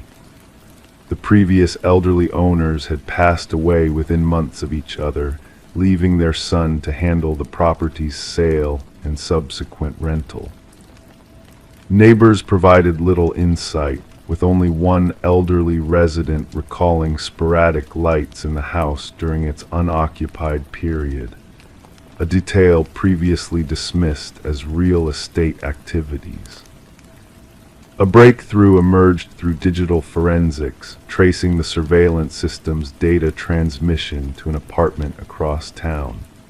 Inside, a chilling scene unfolded, walls adorned with photographs of the Morgan family and former occupants, along with meticulous journal entries documenting their daily lives. A workshop revealed dozens of partially constructed dollhouses, each representing different homes in the vicinity. The apartment belonged to Martin Wells, the son of the deceased homeowners. Financial records indicated mounting debts following his parents' demise. Rather than selling the property, he had fashioned a hidden abode within, surveilling tenants while collecting rent. The dollhouse served as his control hub, explained the assigned psychologist. Each figure symbolized his subjects, granting him a false sense of ownership over the property and its inhabitants. During interrogation, Wells remained composed, revealing his motives. "They lived in my childhood home, using my parents' room. I needed to ensure they respected it." When pressed about the figures' positions, he simply stated, "I wanted them to acknowledge my ever-watchful eye." Psychological evaluations unveiled a convoluted case of possessive fixation. Wells struggled to accept the loss of his family home, constructing an elaborate scheme to maintain authority over it. The dollhouse became a vessel for his possession of both property and occupants. The Morgan family never returned to the house. Rebecca confessed that the most haunting moment was not the initial discovery, but the realization that they had been under surveillance, transformed into mere playthings in the eyes of the intruder. Wells faced charges of stalking, invasion of privacy, illegal surveillance, and breaking and entering. The case prompted a reevaluation of real estate disclosure laws and agent responsibilities in ensuring secure property transitions. During sentencing, the judge emphasized the profound violation endured by the Morgan family. "Your actions breached not only their home, but their sense of safety and autonomy, turning their intimate moments into your amusement." The case baffled criminologists, pondering how long Wells could have operated unnoticed if not for Rebecca's revelation. Examination of his journals hinted at a covert residency within homes for nearly 2 years, crafting dollhouses of each observed family. The Morgans relocated far away, yet Rebecca admitted to lingering unease, checking hidden spaces for signs of intrusion. All miniature replicas and dollhouses were removed from their new abode. "Some days I still sense unseen eyes upon me," she shared. "I wonder if somewhere out there, a tiny version of myself is being manipulated within a dollhouse yet to be discovered." Story 25. The old apartment exuded a sense of history, its creaking heating system and rattling pipes creating a familiar symphony of sounds that echoed through the corridors. It was a place where time seemed to linger, where memories whispered in the walls. She had grown accustomed to the routine noises, finding comfort in their predictability. Yet on that fateful night, a new sound pierced through the usual cacophony of voice, soft and haunting, drifting through the vents like a ghostly melody. Detective Morgan Shaw found herself drawn into the mystery that unfolded within the walls of the vacant apartment. As she stood in the dimly lit room, her eyes fixated on the rusted vent cover that had been pried open, a shiver ran down her spine. The forensics team meticulously combed through the scene, capturing every detail with their cameras, as if trying to capture the essence of the unknown presence that lingered in the air. The victim, Alina Reeves, had vanished without a trace, leaving behind a trail of unanswered questions and chilling whispers. Officer Patel's voice broke the silence as he recounted Alina's claims of voices whispering through the vents, dismissed by the building management as mere echoes of an aging heating system. Shaw knelt beside the vent, tracing the deep scratch marks with a sense of unease creeping into her heart. Alina was described as a kind-hearted kindergarten teacher, her absence felt deeply by those who knew her. Shaw listened intently as Alina's sister spoke of her sister's escalating paranoia in the days leading up to her disappearance, the fear in her voice painting a picture of a woman haunted by unseen forces. The apartment revealed its secrets slowly, each clue leading Shaw down a dark and twisted path. Fibers from Alina's clothing caught in the vent grating, a mysterious fingerprint on the inside of the vent cover, and haunting audio recordings that spoke of a presence lurking within the walls. As Shaw delved deeper into the history of the building, disturbing patterns began to emerge. Previous tenants had fled, driven by unseen terrors that whispered through the vents. Harold Weber, the building's superintendent, emerged as a shadowy figure, his calm demeanor masking a deeper darkness that seemed to lurk just beneath the surface. The investigation took a chilling turn when a hidden access panel was discovered in Alina's bathroom, leading to a secret passageway that snaked through the walls like a serpent. Inside, remnants of a hidden life were unearthed, a makeshift living space where someone had watched, listened, and whispered to their unsuspecting victims. Weber's meticulously organized files on his computer painted a haunting picture of his obsession with those who dwelled within the walls of the apartment building. Shaw's hands trembled as she scrolled through the recordings and photographs, each one a testament to the twisted bond he had forged with his victims. The truth unfolded like a nightmare as Shaw uncovered the extent of Weber's depravity. His storage unit revealed a chilling collection of mementos from past tenants, each item a macabre trophy of his twisted affections. And as he was led away in handcuffs, his chilling words echoed in Shaw's mind, a reminder of the darkness that lurked within the walls. The trial brought closure, but the whispers of the past lingered like a haunting melody. The apartment building stood silent and empty, its walls holding the echoes of a tragedy that had unfolded within its confines. Residents who dared to stay spoke of strange sounds in the night, of whispers that seemed to dance on the edge of perception. The building had a memory, a voice that whispered through the vents, a presence that lingered in the shadows. And as the new owners tried to erase the stains of the past with fresh paint and renovations, the whispers remained, a reminder of the darkness that dwelled within the walls. Story 26. The motel stood there, a relic of a forgotten era, its faded sign barely visible in the dim light. It was a place where transient souls sought fleeting shelter, not a destination for the curious or the discerning. The receptionist handed her the key with a peculiar glance, a silent warning lingering in the air.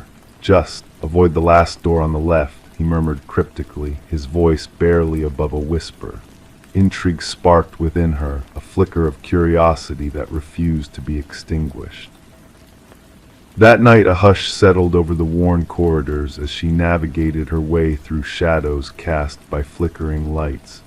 The air was heavy with a sense of foreboding, the silence broken only by the soft echo of her footsteps. Pausing before the unassuming door at the end of the hallway, she reached out to touch the handle. An icy chill greeted her fingers, sending a shiver down her spine. The door appeared no different from its companions, blending seamlessly into the nondescript facade of the motel until she pressed her ear against it. A faint sound, almost imperceptible, reached out to her from the other side, a rhythmic breath, a whisper of existence in the stillness of the night.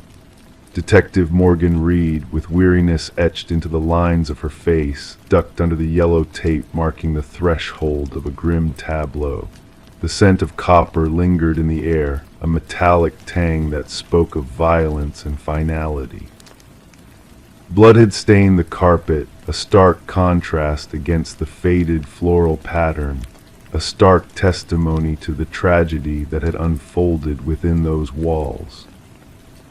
The room bore witness to a macabre dance of order, in chaos a pristine bathroom offset by the haunting presence of a life extinguished too soon. A young woman lay motionless on the floor, her golden locks splayed around her like a halo of sorrow. Her vacant gaze seemed to search the heavens, frozen in a silent scream that spoke volumes of the horrors she had witnessed in her final moments. Reed knelt beside her, a silent guardian of the truth, mindful of the fragile threads of evidence that bound the scene together. The third one this season, the forensic technician intoned, his voice devoid of emotion as he documented the scene with clinical precision. A pattern emerged, a sinister thread linking the victims in a web of tragedy. Reed absorbed the information in silence, her mind already racing ahead, seeking the elusive truth that lingered just beyond her grasp.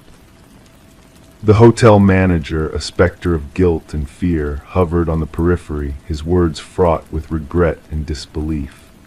The victim had checked in alone, a solitary figure seeking solace in the anonymity of the night. But darkness had found her, lurking in the shadows of that fateful room, waiting to claim another innocent soul. Back at the station, Reed delved into the depths of the case, piecing together fragments of a shattered reality.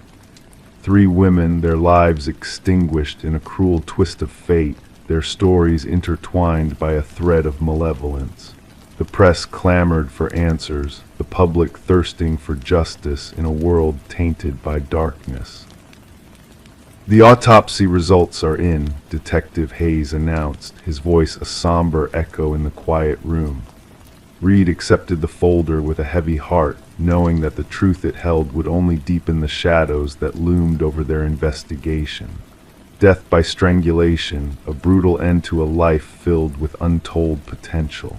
But there were no easy answers in this labyrinth of despair, no clear path to redemption for those lost in the darkness. Days blurred into nights as the investigation unfolded, revealing secrets long buried in the shadows. Surveillance footage offered glimpses of a fleeting truth, a tantalizing hint of the darkness that lurked beneath the surface. The victim, Elaine Werner, a woman of mystery and grace, held secrets that even death could not silence. A breakthrough came in the form of a whispered confession, a revelation that shattered the fragile facade of innocence. Werner's sister, a trembling figure on the edge of despair, spoke of a man cloaked in shadows, a man known only as C. Reed seized upon the lead, her instincts guiding her towards the heart of the darkness that enveloped them. The trail led to Werner's workplace, a bastion of order and routine in a world gone mad. Colleagues spoke in hushed tones of a clandestine affair, a forbidden tryst that had ended in tragedy. Charles Emerson, a figure of authority and respect, stood at the center of the storm, his mask of innocence slipping with each passing moment. Reed's gaze bore into his soul, seeking the truth that lay hidden behind his steely facade. Questions lingered in the air, unspoken but heavy with accusation. Emerson's denials rang hollow, his protestations of innocence crumbling under the weight of evidence stacked against him. In the quiet of the interrogation room, the walls closed in around them, suffocating in their silence. Emerson's defiance wavered, his carefully constructed lies unraveling before her eyes. The truth emerged, a specter of malevolence that cast a pall over their fragile reality. They were a threat, Emerson confessed, his voice a mere whisper in the void of despair. They knew too much, they had to be silenced. Reed watched, her eyes unflinching, as the facade crumbled, revealing the darkness that lurked within the depths of his soul. The trial was a spectacle of justice, a reckoning for sins long buried in the sands of time. Families wept, hearts heavy with grief and loss, as the gavel fell, sealing Emerson's fate in a prison of his own making. Life without parole, a sentence befitting a man who had robbed others of their very existence. As Reed stood in the courtroom, a silent witness to the unfolding drama, her gaze met Emerson's for a fleeting moment. In his eyes she saw not remorse, but a void and emptiness that chilled her to the core. The door on the left had been opened, revealing a darkness that no light could penetrate. The media dubbed it the door on the left case, a cautionary tale of the horrors that lurked in the shadows of the everyday. Psychologists dissected Emerson's psyche, seeking answers in the twisted labyrinth of his mind. But for Reed, the case lingered like a ghost, haunting her steps as she walked down dimly lit hallways, her mind filled with unanswered questions. In the evidence locker, 3 hotel keys lay dormant, a silent reminder of the lives lost in the pursuit of a twisted fantasy. Locked away from prying eyes, they spoke of a darkness that lingered just beyond the threshold, a darkness that could never be erased. And as she walked away, the echoes of the past followed her, a whisper of souls lost to the night. Story 27. In the old apartment, peculiar sounds echoed, groaning pipes, creaking floorboards, yet the new tenant sensed a strangeness beyond the usual. The footsteps, too precise, too deliberate, seemed to descend from above, slow and purposeful, yet she dwelled on the topmost floor. One fateful night she summoned the courage to tap the ceiling with a broomstick. The sound ceased. Silence enveloped the space.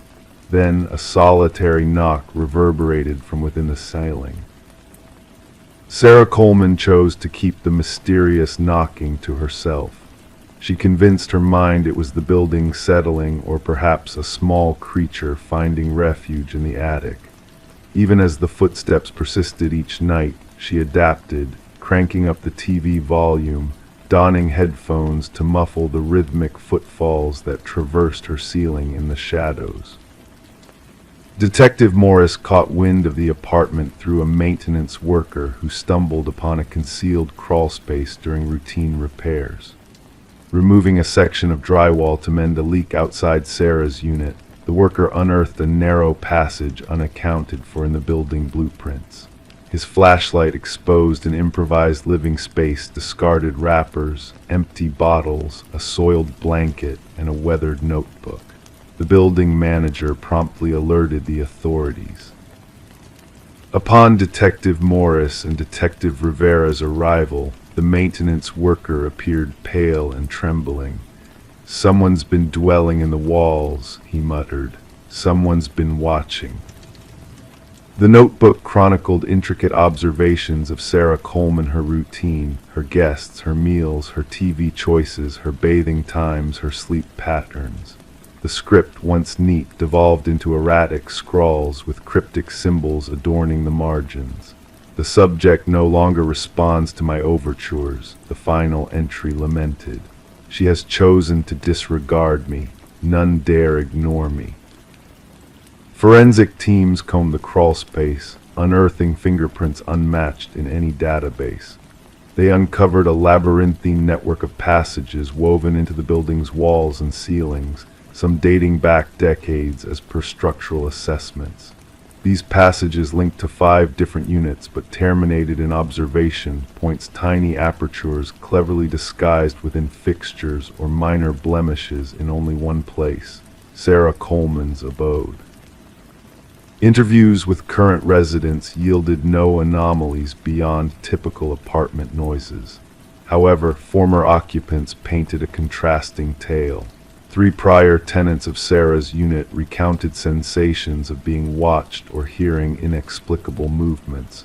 1 departed after a mere fortnight.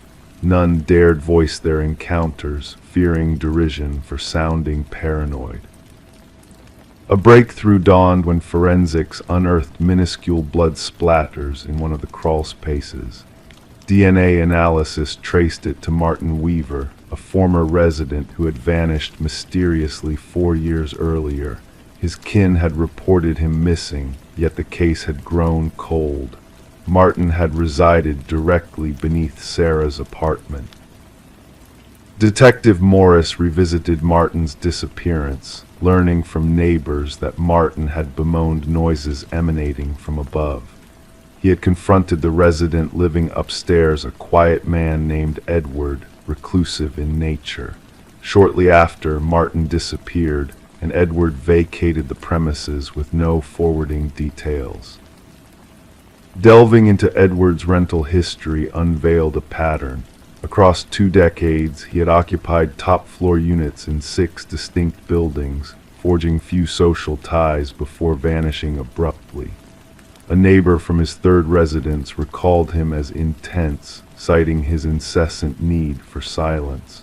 Property records pointed to Edward owning remote countryside land. Upon reaching the location, investigators stumbled upon a cabin adorned with photos and notes. Snapshots of residents from various apartments, Sarah Coleman and Martin Weaver among them, lined the walls. Diagrams of ventilation systems and structural vulnerabilities adorned the space. Detailed diaries chronicled specimen surveillance and habitat maintenance. At the cabin's heart, a corkboard displayed newspaper clippings, missing persons reports, 6 in total, all former occupants of buildings Edward had resided in. Beneath the board, deep gouges marred the wooden floor, hinting at a heavy object dragged repeatedly. Behind the cabin, cadaver dogs led the team to freshly disturbed soil. Excavation uncovered human remains, one grave leading to another and another.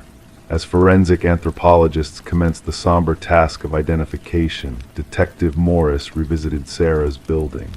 The crawl spaces had been sealed, yet residents reported sporadic noises. During security system installation, maintenance workers stumbled upon a find a new notebook nestled in a crevice where the ceiling met the wall. Its first page bore a solitary line, "They found my old nest, but not my new one." The handwriting mirrored that of the initial notebook. The final page depicted a crude layout of Sarah's apartment, a fresh passage marked in red, and a date for that night. Officers hastened to evacuate Sarah, only to discover her unit vacant. Her phone rested on the kitchen counter, the TV still aglow, the shower running. Inside the bathroom, a message materialized on the fogged mirror, etched by a finger, "Look up." The shower's ceiling panel had been removed. The hunt for Edward, now identified as Edward Mercer, a former construction worker with a penchant for renovations, remains ongoing. His architectural acumen had enabled the creation of concealed observation points and passages. Thermal scans revealed no signs of current habitation within the walls of Sarah's building. Sarah Coleman remains missing, her case linked to vanishing acts spanning multiple states. Authorities have cautioned apartment managers about unauthorized alterations in hidden spaces. Yet what plagues Detective Morris most isn't the graves or the journals or even the snapshots of unwitting residents. It's the image of Sarah, enveloped by nocturnal footfalls in an upstairs-less apartment. Those footsteps that ceased when she knocked and then echoed back. Some nights in solitude at home, Detective Morris gazes upward, attuned to the silence, waiting, pondering who else might be listening in the shadows.